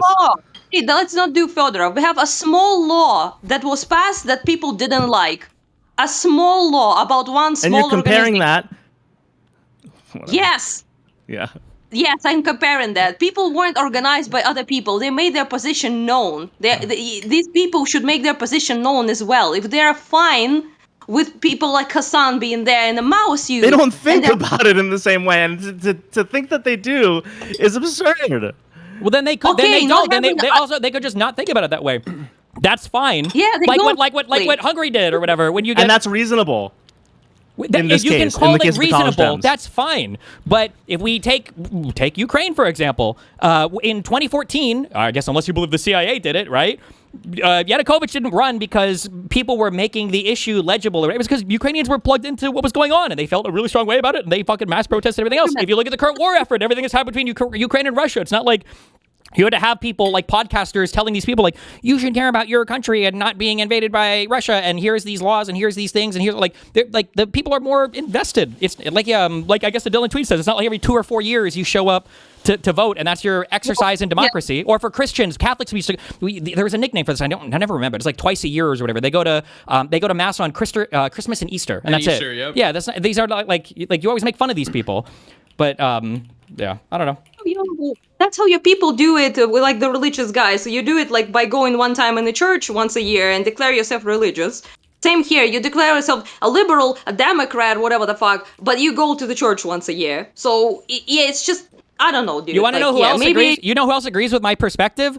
Hasan Piker. Where do you think the concept of America deserved 9/11 comes from? Are you trying to copy paste Hasan Piker? No, I'm just saying that everybody intuitively knows that what I'm saying is true. That's why anytime I test this with any other issue, you go, well, that's not the same, that's not the same, that's not the same. The half of the thing that you're saying is true, and the other half is also true, and you're refusing to reckon with it, which is the people we want, in this case, young liberals, in this case, are not unreasonable to be operating life in a way where they don't have this as something that they're thinking about. It's not unreasonable to be someone at a random campus right now, being part of your college Dems, and have zero clue, maybe other than a tweet you saw, or maybe some TikTok, that's probably, by the way, Hasan, or you, yelling about the other person, and not have a sense that this is about a values disconnect they have with the national party. And that's the part that you're trying to connect to this idea of Western democracy on a point that I agree with, that generally people, yes, are too apathetic, but that doesn't mean that we give up and say, okay, because people are too apathetic, we disaffiliate from any organization that is at all apathetic. No, the apathy here, or the way in which these people might care to some extreme right now or completely not be aware of this issue is reasonable. Why would they care when they get nothing from there's no penalty for not caring? If nothing comes of it, if people reach out to us like, oh yeah, I'll work with you guys or whatever anyway. I know you hate this word, but this is why making it legible would be valuable. The easiest way to make it legible is to not work with them, because now it's very clear and very obvious. I don't think that that's true, and I mean this genuinely. I don't think that that's true. When you don't participate with all the chapters of the College Dems, I don't think that so it what you think if I go? So what do you think? So the UCF Florida reaches out to me to go and do a College Dems event. What do I say in response in Sherveen's perfect world? I think you should say absolutely yes. You should go do the event, and then at the end, depending on the topic, if it's not about this sort of issue, it might be about this sort of issue, but it's probably not going to be specifically about this issue. You also mention, hey, by the way, this is another thing that I want to say to College Dems. Like, I think all of you should be more connected to your national organization, because it'd be useful for that to actually represent parts of your party that aren't being represented. And one of the things that, for example, happened, then be out. And so one of the things that happened recently at the national event is I wasn't allowed in, even though Hasan was. He does not represent a lot of people in this room, probably, but but I do represent, the lib-left version of things, and I shouldn't have been disconnected. Food for thought for all of you. Like, do you know what sounds? Do you know what happened in an ideal world? Okay, I agree with you 100%. I think that all of that messaging is great. It should come from somebody who's in the College Dems. That's not my job. Everything you just said is a fine statement. That should be somebody in the College Dems to make it. It's not on me to go to that organization and tell them what their beliefs are and tell them how they should respond to national level things. It's on them to do that. But the problem is, I'm telling you, even the executive groups here are not concerned in the same way as the org groups. Then don't be concerned. But then that should be a part of what you consider. Hold on. No. What you're saying is so ridiculous on a business level. I just can't believe, like, well, they're just not concerned what happens at the national level. Then why would you invite national level people to speak? That shouldn't be a part of your concern then. Don't reach out to me or anybody else. Hold on. The executive board is different than the chapter folks. It's the same organization. Can you play out for me where you would see my view a little bit more clearly? Like, why do you think we're disconnected on this same organization thing? Because I'm trying to represent to you that reasonably it's not. Like, the analogy doesn't work. Where do you think I'm wrong? What do I think you're? Other than your feelings. I don't actually think you're wrong. I think that you're. Right. I think you're politically brainwashed. I think you don't believe what you're saying because you wouldn't apply this in any other manner. That's why I'm actually struggling. I can't find a single. Why do you have to say shit like that? Because I can't find an example for you to even engage with because you say that's different. That's not the same. Which Let's shows me that I you asked do you a very specific understand. question and you're completely pivoting. Let me ask it again. I keep telling you that this College Dems national organization is very disconnected. Yes, and I'm telling you that's not true, and you don't even believe that. You don't believe no, that. but tell me why. Tell me why you believe it's not true. Let's say that at the DC event, they banned black people from going to the event. Do you think that would reflect at all? You're just giving me. I asked you to tell me why. I didn't ask you to change the analogy. Tell me why you believe it's not true. Because why I believe you're not being truthful. That you're the not chapters are more connected. I'm not trying to make this about me. Why are the chapters not, or why are the chapters more connected than I believe they are? Well, I'm telling you. Are you saying that they are, or that they should be? They from the person making the evaluation right now, definitionally, is me. Because it would be me deciding whether or not I want to work with them or not. And I'm technically allowed to decide however I want that association to look. So if it has the same fucking name, and even if it's a federated thing, it's part of the same org, and in my mind, it's pretty much the same shit, I think I'm fairly within my rights to say that. You can try to argue over federated nonsense or whatever the fuck, but that's not how anybody else in the political space operates. Look at the Track APAC shit. If your fucking dad's friend's dog's person was owned by some other fucking thing and you had money from APAC, that's enough. So you want to do the same stuff. You want to do the same stuff as the Track APAC stuff. You want to apply the same purity politics. Purity politics. Oh shit. Well, now I think you're right. I changed my whole perspective. I genuinely didn't mean to trigger you. No, I'm not triggered. You're right. I didn't realize it's purity politics. I agree. Okay. You are holding them to a standard of silence is complicity. Well, I don't like holding people to standards feels like purity politics. So I don't know if I like that. Can we phrase it a little differently? I don't want to purity test anybody on anything. 2028 rape dems, by the way. I think that just doing it based off the name isn't something that you generally believe. I don't think you believe that. Give me one example. Test this for one example. Because I've already given you like 3, but you won't even engage with them because you know I'm right. So give me one example you think I wouldn't apply this standard. Chill, you didn't ask me this. I didn't avoid this. I did. I did ask. I asked several times. What if they ban Jews from the event? What if they ban black people from the event? No, that I agree with you on. That's an extreme deviation from values. I already answered that. Oh, so then the national thing does represent the lower thing. You just think this issue doesn't matter. When there's an extreme deviation from values. So if inviting a Maoist and banning a liberal is not an extreme deviation of values. That's not legible to these individuals. That's what I'm trying to express. If they can't see the guy in the Mao suit is not legible to the guys in the college Dems. I know you didn't open them, but I've sent you links already that show you that people who call themselves, for example, democratic socialists or socialists, actually hold far more. We're not talking about a label. We're talking about a coherent organization. You just called it. You just said it's because of the name. Yeah. Oh my God. You just said that. Hold on. Take a deep breath and take a step back. Okay. You too. When I said no, because you just said something very retarded. When I said it's because of the name, I'm saying the full sentence is. I don't know if I actually need to speak this way. When I say it's in the name, what I'm saying is that it is in the name of the organization, and all of the other chapters share that same name of an organization because they all belong to the same organization. Not literally that the name is the same. Like John Smith should know everything that I told John Phillips because they both have the same name. Sure. I hear you. Okay. But then we go to, if the deviation is as extreme as some of the examples you gave, that's different than a deviation that isn't so extreme from the values. And so when they invite a speaker... Hold on, I'm trying to figure out. Is it about legibility or is it about deviation from values? Because you're giving me a different test now. Well, no, because obviously the deviation from values makes it legible, no? Wouldn't you agree?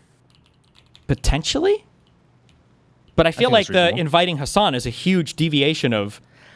And I know this is the big point where like you're gonna get emotionally activated in me saying this, but I don't think that's true for them, right? And I think that's fair. I put myself in a young person's shoes. That's fine then, and I maybe that might even be true. I actually don't agree with you, but even if that was the case, that's fine. I don't want to work with that.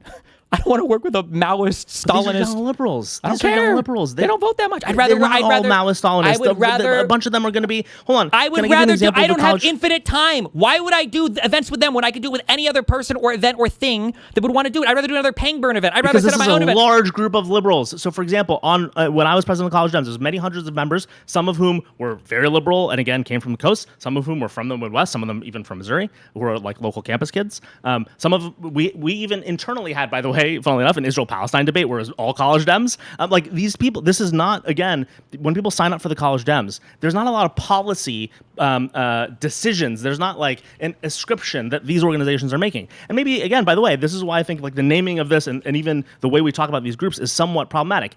These are programming organizations. These are the local event organizations. The people. How many people as part of these organizations are allowed to openly and avowedly support Israel? And then when somebody challenges on that, do they say, "Oh, we're just programming"? We have a lot of pro-Zionist members. But that's actually my point to you. It doesn't represent that way. The events that are put on are local events, as in. So you think that these college Dem chapters are accepting openly, avowedly Zionist members? What does that mean to you? As in, like anyone can sign up for these. Everywhere that one of these exists, anyone can sign up for them. Really? You have to accept every single person into your college club? Yes. If you didn't, you would be immediately dechartered. That's part of this. Can you ever be kicked out of the club? Wait, so you're telling me I'm that sure. that 100,000 that 1,000 Republicans can sign up for the Dem chapter and they're not allowed to exercise control over anybody? Yes. If you're part of the student body, 1,000%. And again, this is my point, and I'm making. Do you think that if a Zionist made a speech then at one of these events, do you think that the chapter would make a public statement? So can we disconnect from like the current moment as like what I think would happen? I don't know emotionally what would happen to everyone in that room. Sure. I'm giving you this is answer. like an exercise conversation now. I'm 100% correct in all of this because every time I'm giving you, I try to test anything with a Steven, I'm going to answer your question. I'm going to answer your question immediately retreat with a from the literal. hypothetical because you know that it's impossible. Your position is untenable. Can I offer you the anecdote? You tell me if it addresses the hypothetical. Sure. In the anecdote, the Israel-Palestine debate that we had as the college Dems, we're all members of the college Dems. No one was disaffiliated. No one was kicked out of that. And we had many debates like this, internal, sometimes with the college Republicans. Sometimes we called it pizza and something, and it was just us. And no one was excluded because the representation of your values wasn't part of the test. If you were a member of the student body, you could sign up for this organization. So I think like right now, your implication, maybe right now, because of how hot that topic is, something would happen in that room, depending on how someone expressed their Zionist and who else was in the room. But from an organization perspective, if the president and the executive group of that chapter kicked that person out, I bet you that there would be, if someone was told, and someone could even be probably the school's student body administrator, all the way to the state that charters all of these Dem groups, that would be problematic. So I look to that example to tell you, like, the expression of your values is not part of why you're in that group, right? So when we held that event, nothing happened to anybody. Everyone had different opinions in that room. That's how those events are held. They are not held as tests of your values. Just to be clear, everything you're saying is not true. Some of these events absolutely are tests for your values. There are certain people that will get protested more. I know this because there were some events that I needed to have more security for. I had to have discussions with Yale. Wait, which person is holding the test for the values? So when I answered your question, I answered from a like. I'm just saying that some of these orgs do have like political opinions, and they do influence ultimately at the end of the day. Maybe because people of title, inside of them do, but they're not supposed to, as right? That's to why what? I answered your question honestly. As opposed to a piece of paper having an opinion. What do you mean? Okay, I read your question as, are these organizations supposed to hold tests for values? And my example to you, for example, the Israel-Palestine example that we held as a debate when I was president of College Dems at Washington St. Louis, is a good example of we're not supposed to care what you say in that room. It's a debate held in that room, and after that room, the next event's going to be about something else, and the next event's going to be with the college Republicans, whatever. Are there individual students inside of any of these chapters that are going to either not hold to the right values, do something they're not supposed to do, be held or not be held accountable? I agree with you. All that stuff's going to happen. I'm answering your question from a what's supposed to happen perspective, and what I think mostly happens. Most of the time, these are event programming organizations. Anyone can sign up for these. And therefore, again, the affiliation is loose on purpose because they're meant to be a medium for conversation locally. Okay, I disagree. But we can don't disagree. I'm allowed to disagree. I can have my opinions. You don't disagree. What do you disagree with? I disagree for the same reason I told you before. You're never going to engage with this because you can't. What do you disagree with? When you're part of an organization, that organization's leadership represents the entirety of the organization. And that's how every single organization on the planet works. When the leadership is making decisions, the entire organization to some extent is going to be seen as standing by those decisions. That's how every single organized thing on this planet So works. if the College Democrats of America invited hold on, let me think. You're going to have to think hard because whatever crazy example you were thinking initially, you realize that they would never do that. But go ahead. He was thinking Zionist. Well, I'm trying to think of a name that would be reasonable for them to invite. What do you mean by reasonable? Like that I think would be likely. Why would, so some names would be more likely than others? Well, just to be clear, you're laughing because I'm 100% correct in this entire conversation. You know there would be some names that could be invited and some names that wouldn't be. Yeah, of course you are. You're laughing because you're fucked. Bro. Of course. But that's life. That's life. I don't take that as a problem. I don't know why you do. Well, I don't Yes, I take it agree as a with biases. problem. I'm taking it as it represents the organization. There are going to be some Yes, voices but they're more depending likely on to the represent. deviation from values. For example, if they invited Bibi Netanyahu, that's different than them inviting an NYU professor who is a Zionist. Agreed? Agreed? Agreed? Is it different? It is different, sure. What do you mean? I'm saying that they're more likely to invite one and not the other. Because why though? Because the people that they invite represents But their you also values think as that's an organization. reasonable sometimes, right? Like some of these biases are reasonable and some of them aren't. Yeah, the biases are going to be in line with what you as an organization believes. Right, but the organization in this case, this executive board that controls this event, whether we like it or not, the way that these chapters are federated, it's not like all of them got together and voted for this. Didn't they get together and vote for the leadership? So the way that works, and that's a really great question, is This there's is a state. super easy yes or no. The answer is yes. So the leadership does represent the chapters, whether you want it to or Okay, not. hold on. Who do you think votes for the leadership? I don't know, probably chapter presidents. Maybe each chapter sends a single vote, or maybe chapters are weighted based on how large their organizations are. Or Yeah, so I don't remember exactly how it works, but that's right. It's like the president of each chapter goes to the state thing. The state, Sure. I think. Maybe they get some delegate number based on whatever. Exactly. But sure. Exactly. So again, we get to the disconnection. That's not a disconnection. What do you mean? Why is that not a disconnection? When people voted for me to be president, they were not thinking about who I'd vote for. They had no idea what this national CDA was. Would you not say that any American then votes for the president because a delegate can make the decision at the end of the day? Well, Are of you- course. are you I mean, I asking think me, or- any.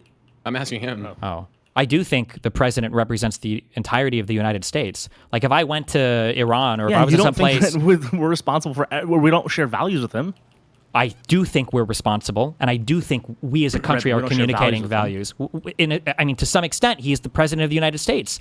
If I was He's an imperfect representation. That is definitely the executive. It doesn't matter. If I was at some place or whatever, and there were a bunch of Iranians there, and the Iranians were like, "Fuck you! You guys have fucking ruined my fucking shit," or a bunch of Palestinians there who had a bunch of dead family members from post October 7th or whatever, and they're like, "Fuck you guys," and you supporting Israel or whatever. I'm not going to sit there and be like, "Well, I was one of the people that did vote. I didn't vote for this guy." I'm like, I didn't vote for him, but like, yeah, would you justify that? Wait, hold on. Would you justify that? That means that any Israeli should be bullied by any Iranian right now? should be. I don't know, but I mean, I get it. We would find that to be abnormal. I mean, no. Hold on, when you say you get it, Hold on. Wait, just think before you speak. okay. We would not consider it to be abnormal for an average Iranian to hate the average Israeli. To hate the average Israeli? Yes. I'm in New York. I meet Israel. My friends are Israelis. I don't hate the average Israeli. I'm an Iranian American. I said Iranian, not people of Persian I have descent family who in are the Iran. most I left-leaning will call them people. overnight, and I'll ask them if they hate the average Israeli. You are sure. You think that the average Iranian ascribes to the average Israeli? Not the actions of the government? Iranian living in Brooklyn or Seattle. But Sure. not a Persian Fine. descent, Let's talk Persian about the ones Iranian there. American. Sure. I think Same the question average still. Iranian probably hates the average Israeli. Yes. The average Saudi Arabian probably doesn't like the average Israeli. There's no way that the average Iranian has a positive opinion or neutral opinion of the average Israeli. Initially, by the way, you're challenging me here. Let me just think. I haven't Okay. thought about this. That's fine.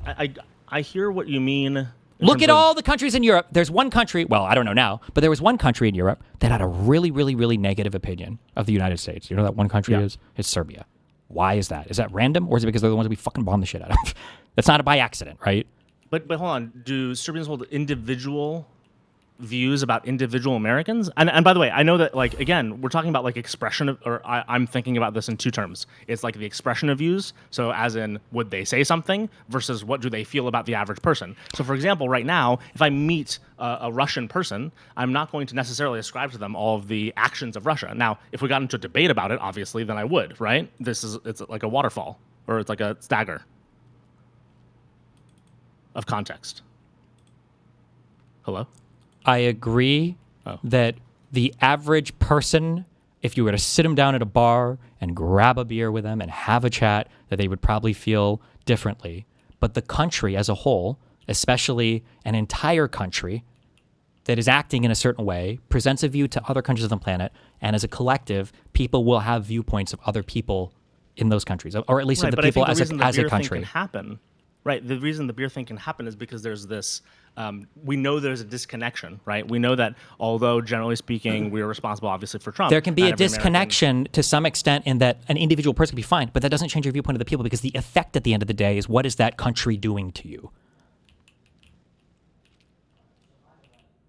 Say it again? The effect at the end of the day is, what is the country doing to you? Why does that make this different? Because at the end of the day, the only thing that matters is what is ultimately coming down as policy from D.C., in a democracy especially. And people are going to feel that America is doing a fuck shit, and they're going to feel some responsibility for Americans supporting the regime to some extent, which they should, which is fair. Yes, but to the extent at which you believed that person had ultimate agency, right, and you'd separate their ability to vote from their ultimate agency, you'd have a different level of disdain for the person. I guess. I don't know what fictitious terms like ultimate agency. I don't know like what kind of weird philosophical concepts we're making to escape if like the part of the conversation. Person, we wouldn't ascribe to them all of the things, but we'd go, oh, did you vote? Who did you vote for? Who do you support? What do you do in your life? Obviously, depending on the context, we'd get to know more or less about them, right? But maybe I would view Russians are harder. It's a little bit more difficult when it comes to like Russians, because democracies, I think democracies you view a bit differently. Like I don't know if I would feel the same way about the average Iranian or Russian as I would about the average Tory or whatever in the UK, or Pierre Olivier or whatever the fuck Omidyar, the Polyev. Pokemon in fucking Canada. Democracies, I think, to some extent, it's your voice to the world, and it's not a dictator, it's not a monarchy. You can't complain that it's just the royal family. Like these are your people that, to some extent, not to some extent, Trump won the popular vote. One time. Oh, so you think 2020 wasn't rigged, loser? True. I don't know. I feel that this is an example of we would feel differently about different people, and it's on a spectrum, and we know that the disconnection, regardless of the type of government. You're trying to find like these weird little weasel things that are like true but irrelevant. Why do you use the word weasel? I'm just chatting because with you're you, bro. weaseling because you're making distinctions. Hold on. I don't even disagree with what you're saying though. So like if we were to try to map this onto what we're talking about right now, if you were to ask me, do you really hate, like, would you refuse cute girl messages you and she asks to go out to dinner. If you found out she was part of a college Dems, would you refuse to go to dinner with her? Would you if you were in a league game and you were queuing and you found out two of your people were in the college Dems, would you rage quit or feed? No, of course not. I don't hate any of those people personally. But would I, as a representative of destiny, my brand, my political whatever, would I do an event with the college Dems as representing their brand or front-facing entity? No, I wouldn't. But that's different than I hate the individual people. You did practically express this for several days, so I guess practically express what? Like I think the college Dems have to say something, silence the complicity. I'll never do an event with them. So yes, you are pro.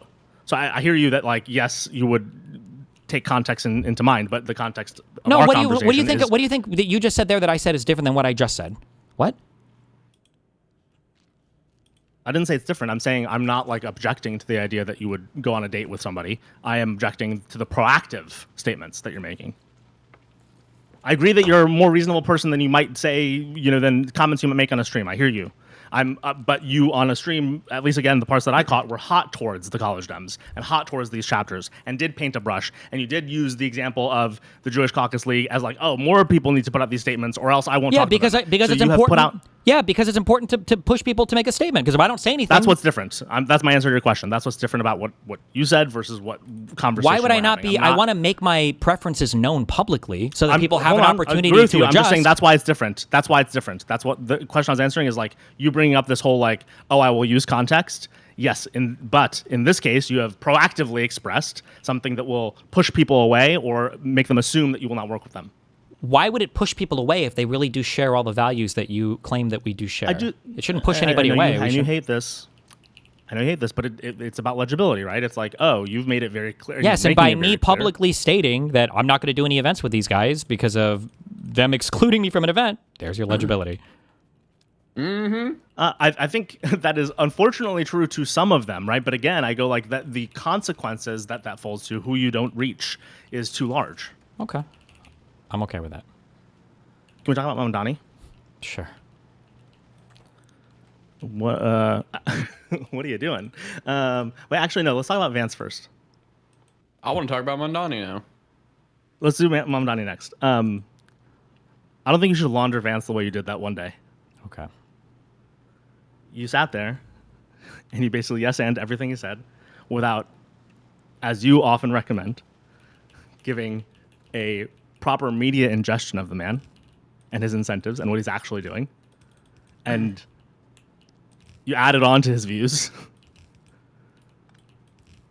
Why do that? I think that every single person that watches me knows my stance on slopulism and knows my stance on the things that he said. I'm sorry that you caught the one conversation where I wasn't hedging 50 million times over to make it explicitly clear that, no, I don't actually support right-wing populism. Would you give this grace that you're giving yourself to somebody who's doing this on Hasan content? It would depend on the totality of the content they did. If Hutch was watching a Hasan thing and Hasan happened to have a really good performance somewhere, and Hutch was like, "Fuck!" Like Hasan hit a lot of good talking points. He's given, I do this with Hasan sometimes. Okay, fair enough. Then I'd say, yeah, that's fine. I think I'll say I think you gave way too much to him in that one without the caveats. The only thing I said, I was watching chat, and the only thing I said that I gave him, quote unquote, was that it was just a really good appearance for him, which it was. But I wasn't. No, but you also paused after good points and added on, it's true, and this is why it's true, and he's right about this, and oh, he is making a good point here, and yeah, he did. He does identify a lot of true, correct issues. I hear you, but sure. I think the ratio of kind of expression of agreement was problematic. I don't think it was just, oh, he made a good point. I think he was making those points towards a political end and a political mission that I'm just going to hope and pray and trust that my audience knows that I am not a right-wing populist that supports J.D. Vance, and that when I say J.D. Vance, makes he's a good point. How he talks about the difference between right to work and labor unions here is actually a good point.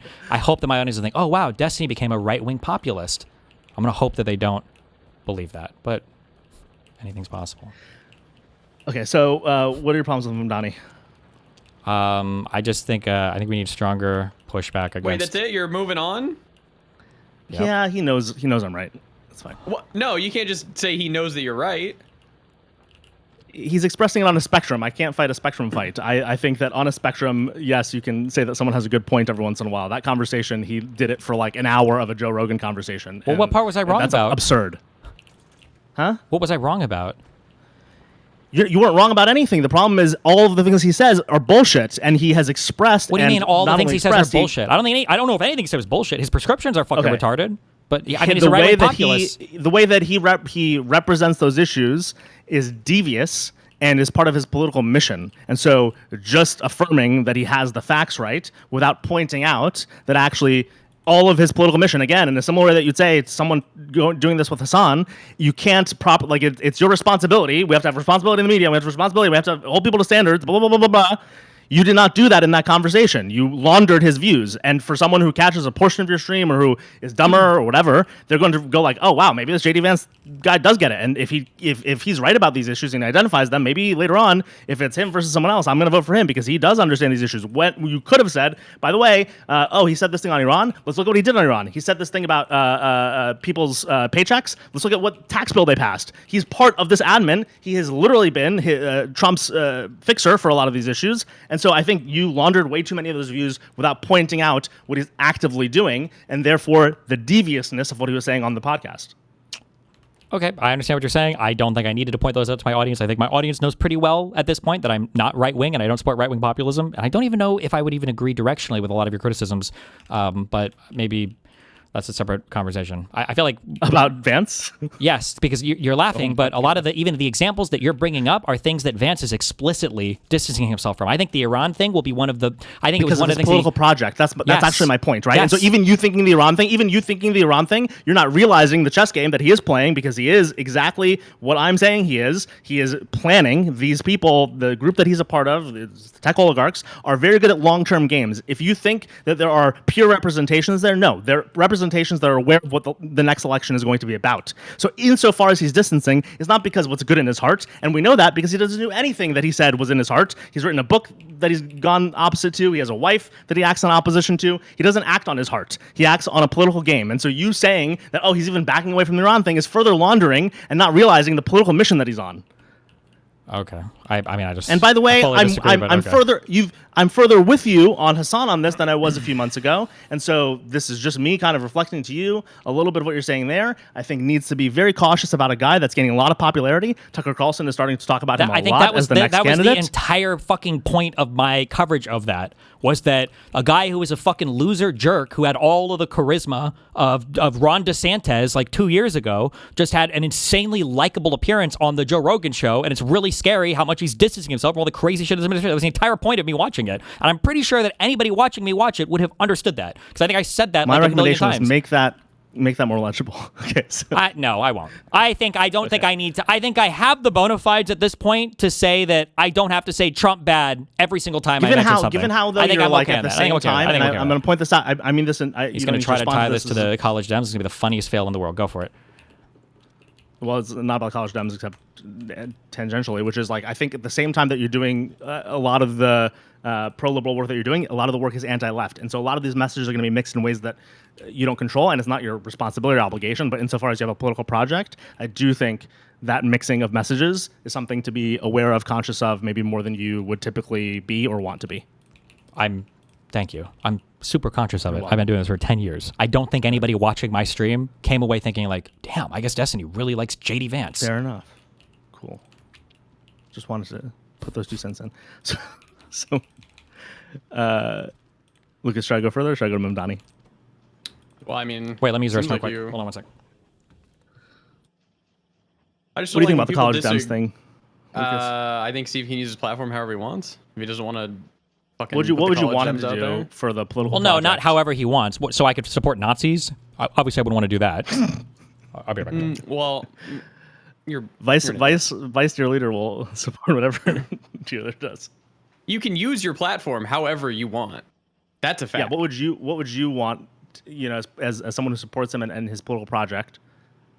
Fuck the do you college think, Dems Hasan? unless they put out a statement. It doesn't have to be the whole organization, but whatever individual chapters put out a statement, I think Steve probably should work with them to showcase that like he is willing to work with people who stand up for him and whatnot.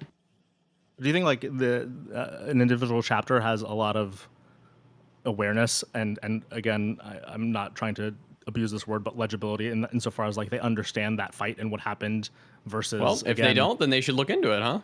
It's hard, right? If you look into that, this. All you're going to see is those two yelling about each other, calling each other rapists, calling each other sex pests, or whatever else. And like that is literally all you're going to see. You're going to see like those two absolutely incomprehensible about each other. And so like it's almost it's lost on the person who wants to seek out what actually happened. I don't think it is. I think it's lost on people who won't maybe actually put an effort to seek it out. But the knowledge is out there. Okay. Fair enough. It's all there in one piece. Disagree, but I hear you.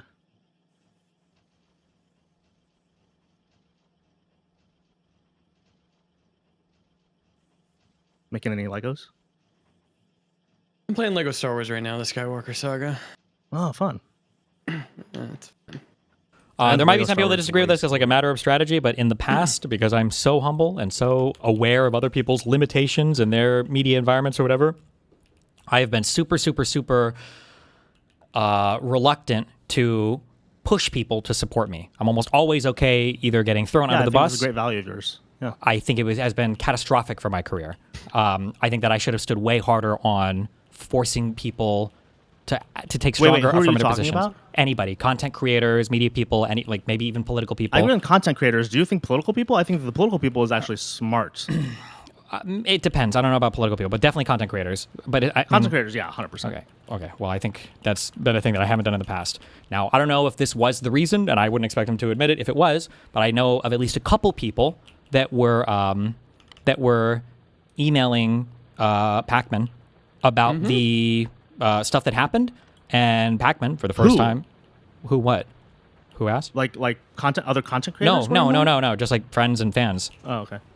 And maybe that was why. And ordinarily in the past, right, this is probably one of the first times a big event has happened concerning me, where I've been calling out other people saying like, hey, people need to say something about this. People need to talk about this. And Pacman actually said something, which is You good. called out Pacman by name. Yeah. And he did say something, I'll be honest, which is too, good. he's just more normal than some of the other folks. That's not an I don't know excuse them as anymore. well. That's not the moment we're in right now. Then leave. Don't do politics. Nothing about right Who? now is normal. Everybody. If you're saying if the excuse is like, well, I just kind of want to do normal politics. I can't do like all this weird drama shit. We have like a rapist. No. weirdo I'm saying the president. opposite. I think one of the reasons he probably also spoke out in this moment. I don't know these other names that well, other than the sympathetic call, but like it's called the soy pill. That guy, like he seems to have gone in a different direction. Like some of these people are too online versus like Pacman. I think sees the farcical nature of those values, right? Like you not being let in is like on its face for 5,000 reasons. Like even if like going in you think, oh, like the things that you said were kind of crazy, the only thing that they should have done is they should have said, hey, Steven, don't interrupt his event live. If there's a Q&A, you can stand in line. Like that's the maximum that anyone could possibly say and think of as reasonable. Absolute maximum. Because this is, again, college Dems are supposed to be everyone who wants to come to the thing that is not obviously a Republican or conservative should be able to speak or at least attend the event, whatever. That is it. But but I think that's because he's somewhat in normal politics where that value being held is important versus online politics where I think the other people perceive that there's either going to be punishment from Hasan and his crew or a lack of viewership or whatever else it is. So I think like the more you get involved with like Bulwark, David Pacman's of the world, I think they're going to be more likely to back you. Only if I force it. I have to make public calls to action on it. Otherwise, people will just sit by and say nothing. That's the majority stance right now. It's the easiest thing to do. Yes. Genuinely, I believe the do you only need reason to- that David Pacman said anything is because he had multiple people emailing and asking him to talk about it. Otherwise, it would have Right, I been was gonna very say, by the easy way, for him is to it- just be quiet. Probably, yeah. Is it you making the call to action or is it people kind of pressuring for it? Like which one do you think? It's me specifically. Because in the past, what I would have said is, I've said a lot of edgy things online. I can kind of understand why it's like difficult, and I don't want other people to like put their brands at risk for me or whatever. So that's what I would have said in the past. Well, I also think in Pacman's case, it's also helpful that I don't know if this is still true, but he's growing really fast still, right? I feel like a lot of people are a little bit stalled right now. I would have to go and check more. Okay. I don't know if like the Midas Touch people in Michael and everybody else are. Like I think there was a big explosion of growth several months ago. I don't know right now if people are they're still like doing good views, but I don't know if they're still super ultra growing. The Midas Touch stuff, by the way, this is a complete aside, but you brought it up and I've been wondering about it for the past couple weeks. I don't get their clips and content that much. Like whose audience did they grab? Like are they cable news? I think or- I think kind of like olderish, actually like middle-aged-ish probably, like lib crowd would be my guess. Okay. So like the people 'Cause who I might be a never little get bit their too young content. for CNN, but aren't like quite in the like alternative media sphere. Interesting. Yeah. Have you talked to them? I don't know who all is on Midas Touch. I mean, I don't know what they look like. It's like three guys, right? I don't Perfect watch guy. anything online. I'm a fucking super boomer, so. Okay. So on Mamdani, I guess there's like a threefold piece to what I've heard you say recently. One, it's you want people to have a reason for liking him, I think, something to that nature. You want them to have like affirmative things that he's done. Two, that he's problematic for not having denounced. At this point more right now, leftist- the DSA stuff is too scary for me. I don't think I would. I don't think I would be supportive of anybody. I would just find other people to be supportive of other voices I would want to support. So he Then to support me, Mamdani, right? What'd you say? Then support Mamdani, right? Then support Mamdani? The DSA is too scary right now, so you wouldn't support Mamdani Correct. right now because of that. And Okay. probably even AOC, I think, at this point, yeah. I just would want to stay as far away that I think they need to be choked off from oxygen as much as possible. so I guess three or one sub question to that, and then two that we'll advance on. The sub question is when you say not support, this means not talk positively about, not if there was an election, not support an election. Like what does not support mean in the case of Mamdani? or any RC? I would probably cheer for him to be primaried, and then I'm not going to glaze him or anything like that. Okay, interesting. And it's the DSA thing is too hot. I guess it like that stance happened so fast. I don't know the logical chain other than you deciding the DSA is too hot. Is that the logical chain? I think the Like, kind of the what weird. There happened was at to least cause one that? really weird DSA person that got elected. I can never pronounce her. Was it the Chevrolet or whatever the fuck Yeah. person? And then there is the college Democrats event. It was kind of pretty bizarre to me that could play out the way that it did. What does that have to do with him? Well, I mean, I consider these all to be like DSA or commie ML associated things. The Plattner stuff Not just Hasan. was really stupid, and then the El Sayed stuff is bothering me. Do you think DSA people have a problem with you? Because I view that event as being like a very Hasan, doing Hasan things sort of thing. I don't know that I've ever seen like the DSA have like a. I imagine most of the people, opinion. if they know anything about me, would have a very negative opinion about me. But I think there's like a I mean, they have a subversive negative opinion on communist. liberals, but like I think there's a subversive communist thing happening in the United States, and I think that the DSA is like the biggest launderer of that right now. So I would want to choke them off as much as possible. so Mamdani is doing a good job of being what I'd call kind of a. I'd say AOC did this as well, like an adjustment DSA member, as in kind of campaigned obviously aggressively to the left, but is mayoring extremely pragmatically. And we can go through examples because I know you want people to have receipts, but like before we go there, I don't know if that's like where we would disagree. Doesn't matter, but sure. Yeah. So like if he's doing a good job and he is pragmatic, I would consider him to be a liberal governor, not governor literally, like governor as in a politician, a liberal politician who. Sure. If you want your arguments to survive my feelings, then you need to tell me why this hypothetical doesn't work, or you need to see how you would deal with the hypothetical. Let's assume we would apply all of this to a Nazi, and we would say that there is a guy who is part of the Nazi National Socialist Party of America, but he governs generally as a liberal and blah, blah, blah. Would you make these same arguments that we should be roughly supportive of him, or no? No. Okay, well, that's how I feel then. You can tell me why it's not the same, or...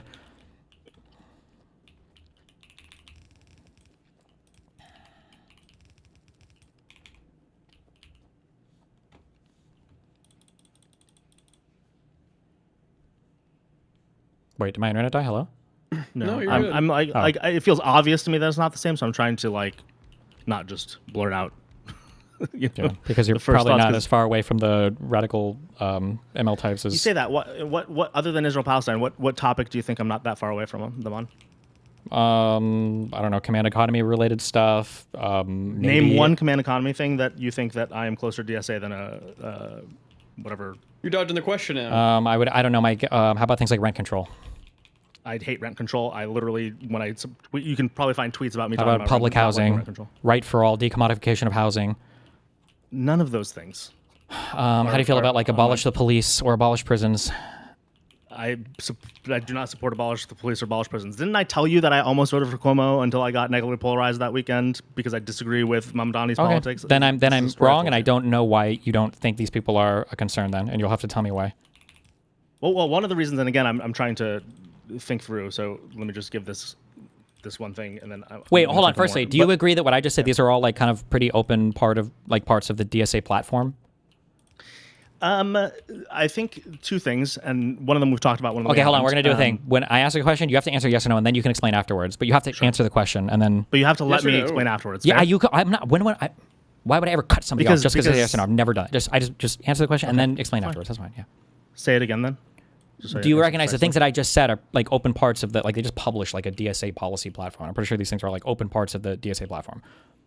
I haven't read it, but I assume so. Yes. Okay. And the two nuances. One is the thing we've often talked about. I think like people who affiliate with these are doing so for a variety of reasons. Politicians for probably real reasons of being aligned with those platforms, but then the people voting for them and who sign up for the party, and I've sent you the data on this, they actually turn out to hold more standard liberal positions, but the DSA has captured them as a label because they either have expressed pain in the right way or they like a specific politician. And if or, if this the person's just if low the same thing information. were to apply to a Nazi party, why wouldn't you hold the same standard? Hold on, why? If the Nazi party Same were to thing. draw in a bunch of people that were roughly like liberal, like liberalism, whatever, like traditional conservatives aren't necessarily Nazis, but they feel like I their think my crime answer grievances. is going to wind up being that like the value that the Nazi parties, the counter values or the extreme values of the Nazi party have are so what's the word I'm looking for? Were you They're about to so, say they were so different from yours, far but then you away. realize that you okay? Then my question is, what part of the DSA platform do you think the values aren't that far away? Because I would consider them to be about as far away as the Nazi ones for me. No, come on.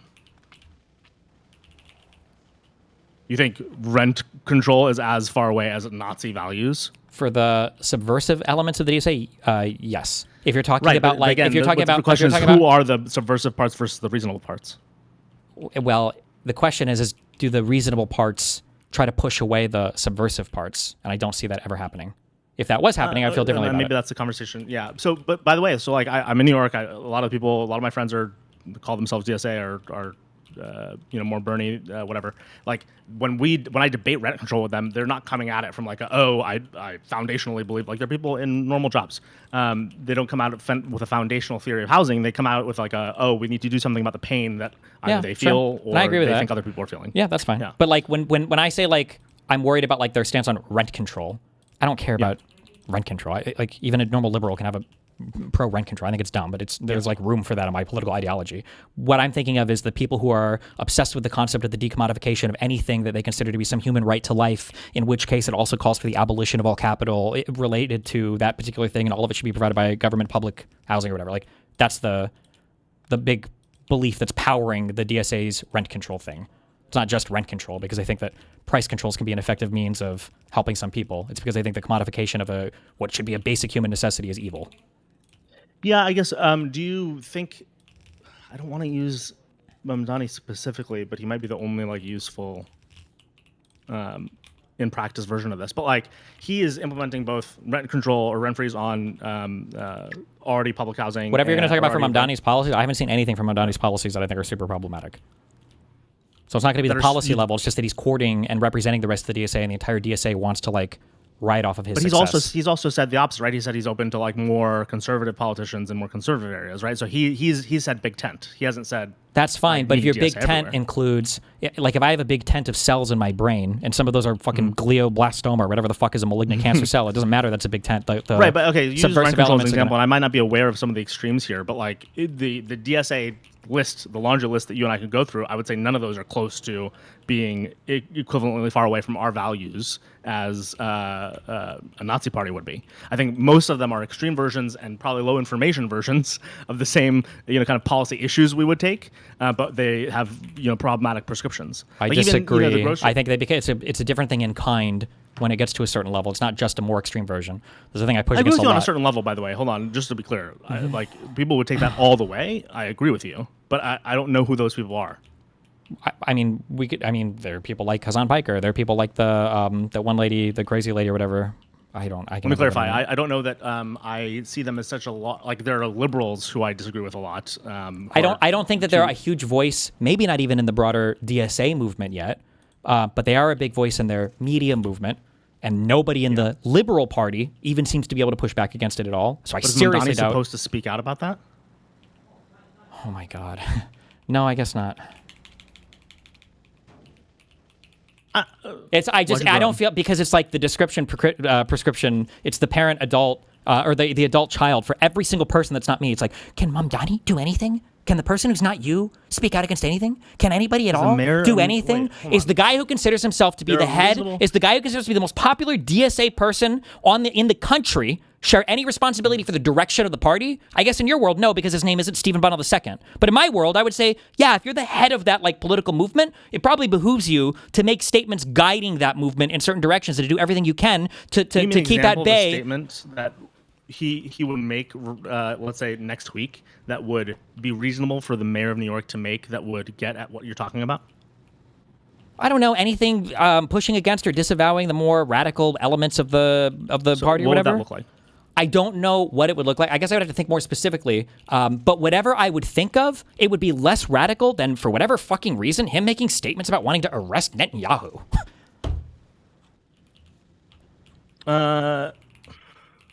Okay.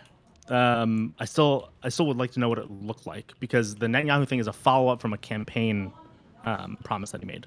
So Description. Describe more for me, please. I don't understand genuinely the description prescription. What thing. do you think I'm going to say if you say that was a follow-up from a campaign promise? Hold on. A person comes in and he rapes somebody to death, okay? And I go, Jesus Christ, he shouldn't have raped them. And you say, well, he promised that he was going to rape that person 3 hours before going to their house. What do you think I would say to that? Well, sorry, I wasn't saying that you have to agree with the idea that he has any scope over Netanyahu, but I'm trying to get you to imagine or give us something to imagine about what he releases a statement next week. I'm asking you. and No. used I'm the asking Netanyahu you. thing. What do you if think we I'm wanna going to avoid- say about the Netanyahu thing that you just said? Well, that was a campaign promise he made. What do you think I'm going to say in response to that? That it was out of scope. Yeah, I would say he should have made the promise. Obviously. Okay. But that's not the question that I'm bringing you to. I'm bringing you to the question of, insofar as you believe he should make statements today, moving forward, or kind of in this time zone that we're in right now, what would that look like? What is appropriate for him as a mayor of New York to make as a statement? Well, I guess it would be related to. Do you want a specific statement that I think he should make to disavow more radical parts of the DSA? Yeah. One question, Yeah. if I can. It's not about the statements he made. I'm sorry, Sherveen? Yeah. Sherveen?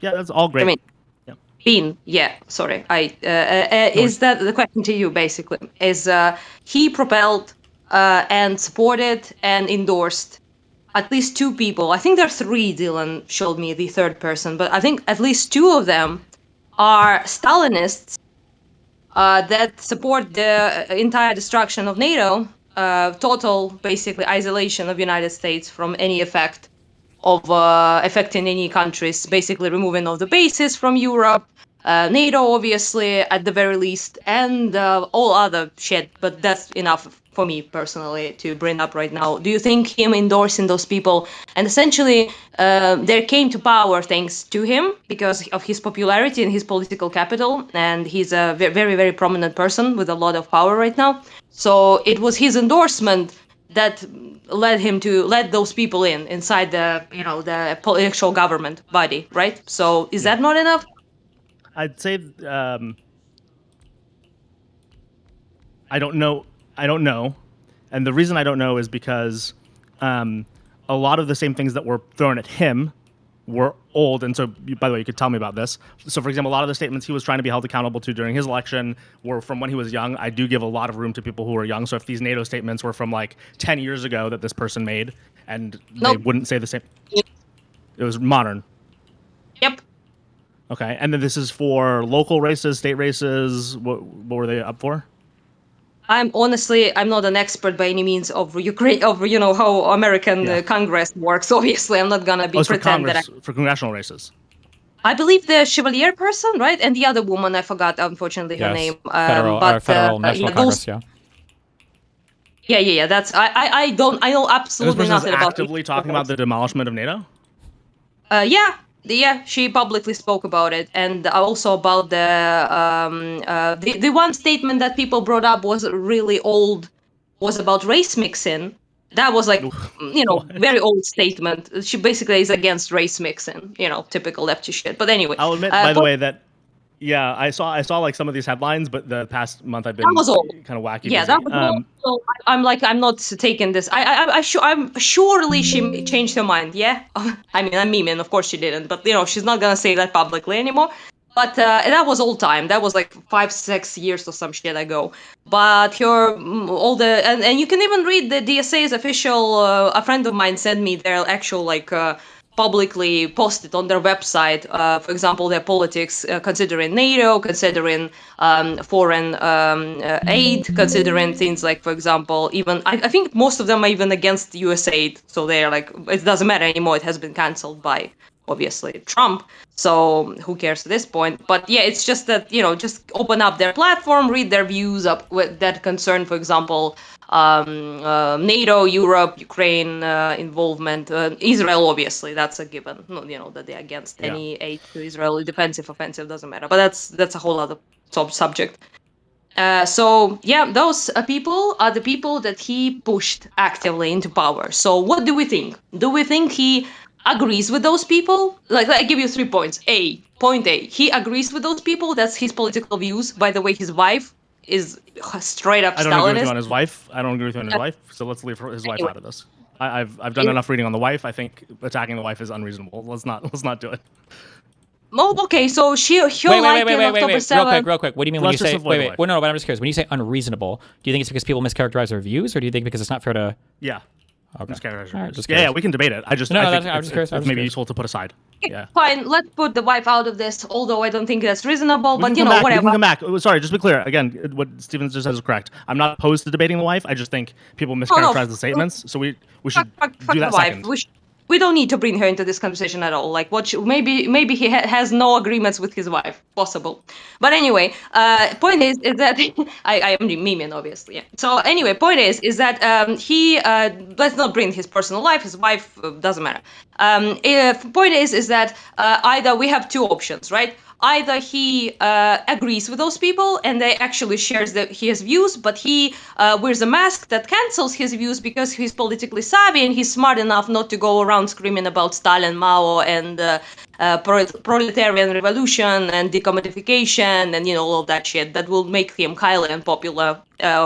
He's now courting the liberals, obviously, right? So it would be stupid for him to say that. He's not Hasan. So he will present this like palatable socialism. I just want to make the city life better, and he's objectively apparently a good mayor so far. So Yeah, he's fantastic. works. Yeah. So see, he got you.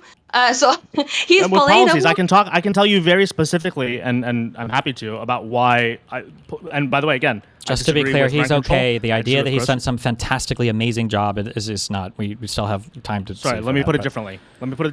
For the amount of time he's been in, he has so far done what I call an A-level job, and that is across a variety of initiatives around childcare, housing, even that's- policing. He's added to the police force. He's kept in Tish. He worked with Hochul on childcare. that. He That has a is- fantastic. Sorry, go ahead. Sure. Why he's propelling people. I have nothing to say about his actual policy in New York. That's not the conversation. Yeah, I'm I'm not just gonna reacting argue. to Steven. I'm just saying that why then he endorsed, propelled, and completely supported people like Daria Liza. So Why and that? this is the person with the NATO opinion or the The other race one is mixing? basically the same opinion, but I just know more about this one. So, because Trek Ukraine posted a lot about her. So, yeah.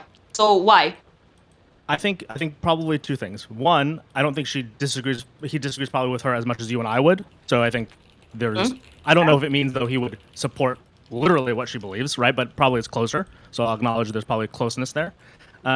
Two, I think he believes, and I think a lot of the DSA believes, that there is a coalition that they're trying to get into office, not necessarily, and this is where you and I would start to disagree again, to like impose, as Stephen put it, the destruction of capitalism and the world order and all this other stuff. I think they actually have as a whole, I think they have tamer views in that. And again, I've sent polling to Stephen in the past around at least the people voting have much tamer views, and we see that. But even These two people politicians, don't. Like Yes. the people who actually Yep, got into I'm power, talking, fair enough. But I guess that means I don't think that like this coalition building will work in the same way they expect. So I think that he probably views Okay, it somewhat as like a people- coalition of people to bring into office in the same way that like we would view that if we were talking about getting enough votes for something in the Senate. Okay, let's say it doesn't happen tomorrow, obviously. Yeah, that a bunch of fucking Stalinists are gonna be in the Democratic Party. I'm not saying it will. It's stupid. But let's say 10 years from now on, we have a person like Mike Dunny, who will continue, I imagine, to be loved and popular and all of that shit, right? And he and other people will pull more people like that, and then more people like that into the Democratic Party to a point when then they actually do have political weight. They're not just a couple of crazy people there, right? They're like now they actually have a significant political sway. Then what? What are you Now- asking me? Now, let's say those people that are many of them there, they have a lot of power, they have a lot of popularity. You also live now in the era of populism in America. So left populism appeals to people just like right populism does. So let's say they gain more and more and more and more power. So now what you have, for example, there is a vote on should America stay in NATO, and those people vote a particular way. So what do we say to that? Is that a good thing? Is it a good thing to No. allow? Then I have no further questions. Why a person like Steven would not glaze Mobdani anymore? Because, yeah, that's where it leads. More people So glazing like Mamdani that. leads to the destruction of NATO. Is that the Exactly, argument? Mamdani himself, but people propelling themselves there. But he propelled I guess people that are. I have what I thought was the standard view of kind of the Obama era liberal that I consider myself, that this is like a big tent party, and so you're going to have a variety of factions in the party, and they're going Those to are- swing. This is yes, I understand that. Of course, you also can appeal to the fact that there's so little of them now. Like, who cares, right? We have bigger problems, which is Trump, obviously. Good Can you argument. hold I on? hear it a lot. Just Uh, as a quick truism, yeah. what do you think big tent means? Means the tent's big. What does that mean? What are you, Oh, what are come you on. asking me? I'm asking you, when you say we have a big tent party, what does that mean? I think that generally speaking, when we talk about that on the left, because it's different on the right, we know that there are a variety of subgroups and subpopulations. Some of this might be Do the rape dems get into the geographically or big tent? demographically. Sorry? Do the rape dems get to join the big tent? No. Okay, why not? They deviate too far from our values. Rape Okay, dems okay, again. okay, okay. So when you keep saying big tent as like this catch-all for, I guess, like socialists or commies or whatever, but I would argue, or I would feel, that commies don't. I'm not in the tent with them. There is no tent that we share. So when you keep saying, well, it's a big tent party, these are people that I wouldn't consider ever to be a part of my coalition. Same thing with the rape dems. I wouldn't want to be in their tent Who either. are you talking about? Who is a commie right now? The entire left-wing media, the far-left media ecosystem, and then Is Mamdani? no, but the problem is he's courting them and he's empowering Yeah, them fair enough. without Okay. without I forcing just them wanted to to change their establish that perspective difference. on things, and so he's empowering them. Yeah, he fully endorsed those people. By the way, Condemnation, he's making a great he's being a great role model, I would say, towards a practical politics, because what he's done so far is very in line, by He's the a way, smart with youth. prior. Okay, you can say that, right? But also, he knows he needs to be effective. So one of the mediating forces, in addition to just kind of process in this country, is he has to work with other people. You're never going to get all DSA. You're never going to get all Nazi. You're never going to get all rape only dems. can- Stop. Candidates. Hold on. The only Wait, hold on. candidate- No, wait. You're okay. Are you aware of the little the selective zoom in and out game that you're playing? Like, you're speaking in these broad truths that are just absolutely not applicable here. Mamdani's endorsement in New York City is good as fucking gold. Do you think that if Mamdani were to say, "Listen, I will endorse say it you, wasn't? but like, we gotta just put something in the fucking on the website about Ukraine, okay? Jesus." Do you really think that some of these people are like, nah, fuck you, nothing about it? If that was the case, then that says either one of two things. Either one, they have a very principled commitment to that position, or that it is no, his that would just mean that. prerogative. They must have a very principled commitment to that position then, right? So why? So when you tell me, you're speaking these generalities like, well, you have to bring in a lot of different people and blah, blah, blah, blah, blah. Mamdani's like a kingmaker for New York politics right now. He doesn't have to do that. You're saying this like he's beholden to whatever. He's not. He's a kingmaker right now. Wait, I guess I'm reacting to a lot of things. So I'm not the one zooming in and out, right? I was asked about like what happens in 10 years if NATO is destroyed because these people have taken over the party. So you are the one zooming way too far in, not me. What? The argument is Sherveen, that if you're if- courting the argument is that if you're courting extremists and you're not capable of saying no to them, and what's more, you've lent them your political power, and once more you're courting them while, in your own words, you're ruling as an effective moderate, you are building so much credibility up for these people that don't even deserve it because they're getting it off the back of We can your talk about moderate. that. We Well, can talk that is about what we're but by the talking way, about. That's what again, everybody's the talking about. That was zoom out- already- the zoom out, right? But the zoom out was about the idea of NATO being destroyed. So Yes. we're talking. Wait. Why is that so are we hard to talking about understand, like though? one candidate at a time or one policy at a time? That's different than if we're talking about whether or not they will take over the party. Because, for example, do I think Mamdani is a sign that in 10 years? Hold on. the Do you think Senate, that? Hold on. I'm just curious. Hold on. Wait. Do you think that? I understand that Anna's not. No offense, Eastern European. Okay. Do you think that her point was that Claire Valadier or whatever the fuck is going to come in and put on the floor the fuck NATO bill and end it in a few months? No, Do you that's think why that's what I'm she meant? speaking in those generalities, because I think she's making a point about a longer time horizon. Obviously. So Yes. why did it That's take why us I'm so long to reacting get? in a longer time horizon. I don't know why you're upset about that. Well, first of all, the way that You're the one who made it about like a specific candidate who has a specific policy issue that Mamdani isn't forcing something on. I'm making the zoomed out. I'm addressing the zoomed out point. The zoomed out point is that there are coercive and subversive forces in the party, and you can see that in particular that Mamdani is courting them without forcing any policy changes. That's the particular specific example, and then the long term is what you think would If we want happen. to use that as the example, then we have to talk. Then now let's zoom in. When you say he is courting them, and when we say the word court, He literally brought them to the. Let me just add some context here. Like I've got some quotes Okay, up to Tom. support Anna's point here, right? We're gonna give you like What- 2 minutes, both of you, because it's supposed to be Steve and Sherveen. Just a heads up. Yeah, I'm out. I Okay, said what I but said. if you endorse somebody Okay, that says after the invasion of Ukraine, the Cold War ended and we've been bullying Russia ever since, do you not think that that person that you're endorsing is also partly speaking for you? first of all, I think whoever said that is fucking stupid. That it is. Yeah, exactly. Is the person. Got it. Do I think? And what was your?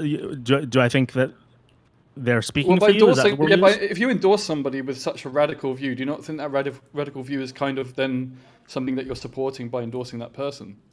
I'm going to say this carefully because I don't want the reaction to be so extreme. I think it depends.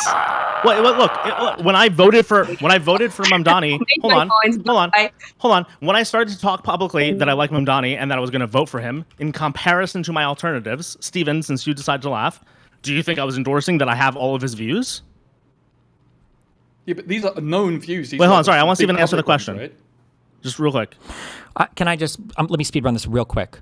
I'm going to say no, not necessarily all of the views, but there are some views that you might potentially endorse. You'll say, well, how are you supposed to tease those out? And then I'm going to say, well, look at the example you gave with the college Democrats. Them banning Destiny wasn't enough for all the national chapters to take a position, but if they were to ban black people, that would be, because according to your phrasing, well, that would be too large a deviation away from the beliefs that I hold to be true and important. So if Mamdani comes in and he also has a view that there needs to be a New York City day to celebrate Islamic heritage, you might not support that, but you might still support him for broadly the rest of his politics and the rest of his policies, and that'd be fair. But if he had a viewpoint saying today is going to be the national day of kill women, you probably wouldn't support him because that's such a deviation. It's such an impactful thing that I would say you wouldn't endorse him. Yep. So now we need to get 100% agree with everything you just said. So the reason, tell us, when did this person, you said right after the invasion, so this is... Yeah, I mean, she did What year update. did she say this? Just afterwards, so in 2022. She did update, by the way. So let's quote her again. I would not use much of the language I used back then today. I now believe it's deeply important to use unifying, accessible kind of language. She didn't take back her position. She just said we've got to be more careful with how we say things. And this is really scary. It looks like the Tea Party version going on in the Democrats. And sure, looking at the bigger picture over a longer time, oh yeah, maybe we have a few years to wait. But the longer you wait, the deeper the rot.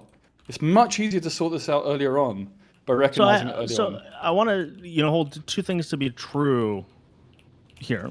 The first is really, really important, and I've tried to express this, and I don't know if I've unconvinced or convinced even of this over time. But when I first started to chat, I share the concerns that this room seems to have, and I have long lost friendships and business relationships over this concern. The same way I have on the fighting with my industry in tech, but on my friendships and my political friendships, I am very concerned about the left. I've hated Bernie before anybody hated Bernie because I paid attention to politics all my life. I dislike where the left is taking some portions of the party. I see it as reasonable. Or I can kind of understand why it's happening in a lot of different ways, and so can rationalize that. So I think of it as a healthy mission, the thing that you mentioned, of rooting this out or preventing it or beginning to mitigate against it. I agree with that mission.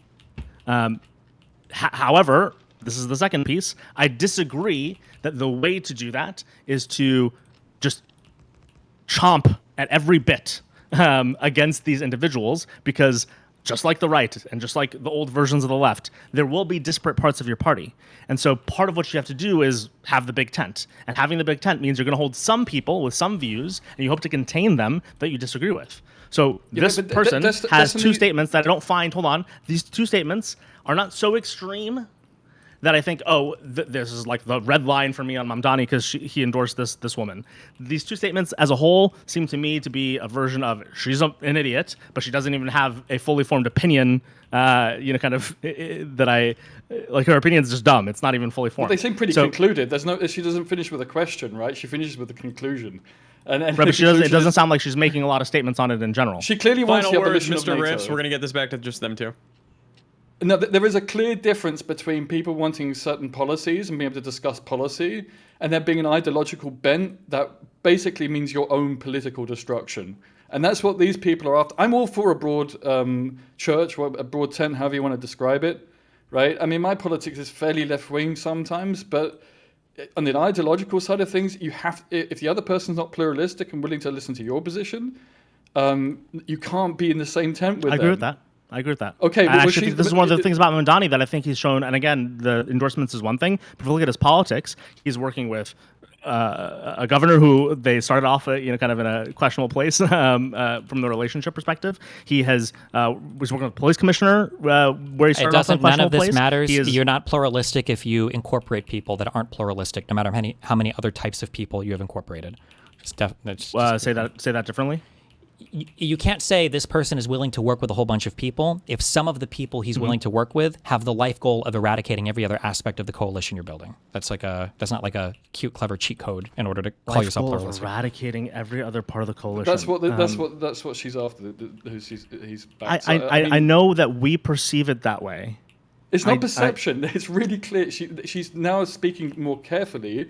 But she's even admitting to that. She wants a change of language. We always say this. She's now speaking more carefully. I think a lot of young people say a lot of things that they disagree with later in life when they become adults. What about October the 8th? The day afterwards, she was celebrating what Hamas did. Careful. I mean, you can't have Can you link me to that, please?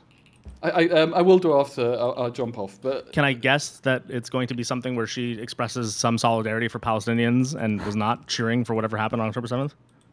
You might disagree with that, but October the 8th. This was October the 8th, right? She was doing this. Yeah, I know, but I know this room and this crowd has a different view. I won't get into that. Well, we can debate this later. I don't want to take up any more time, but yeah. Good to hear from you. Bye.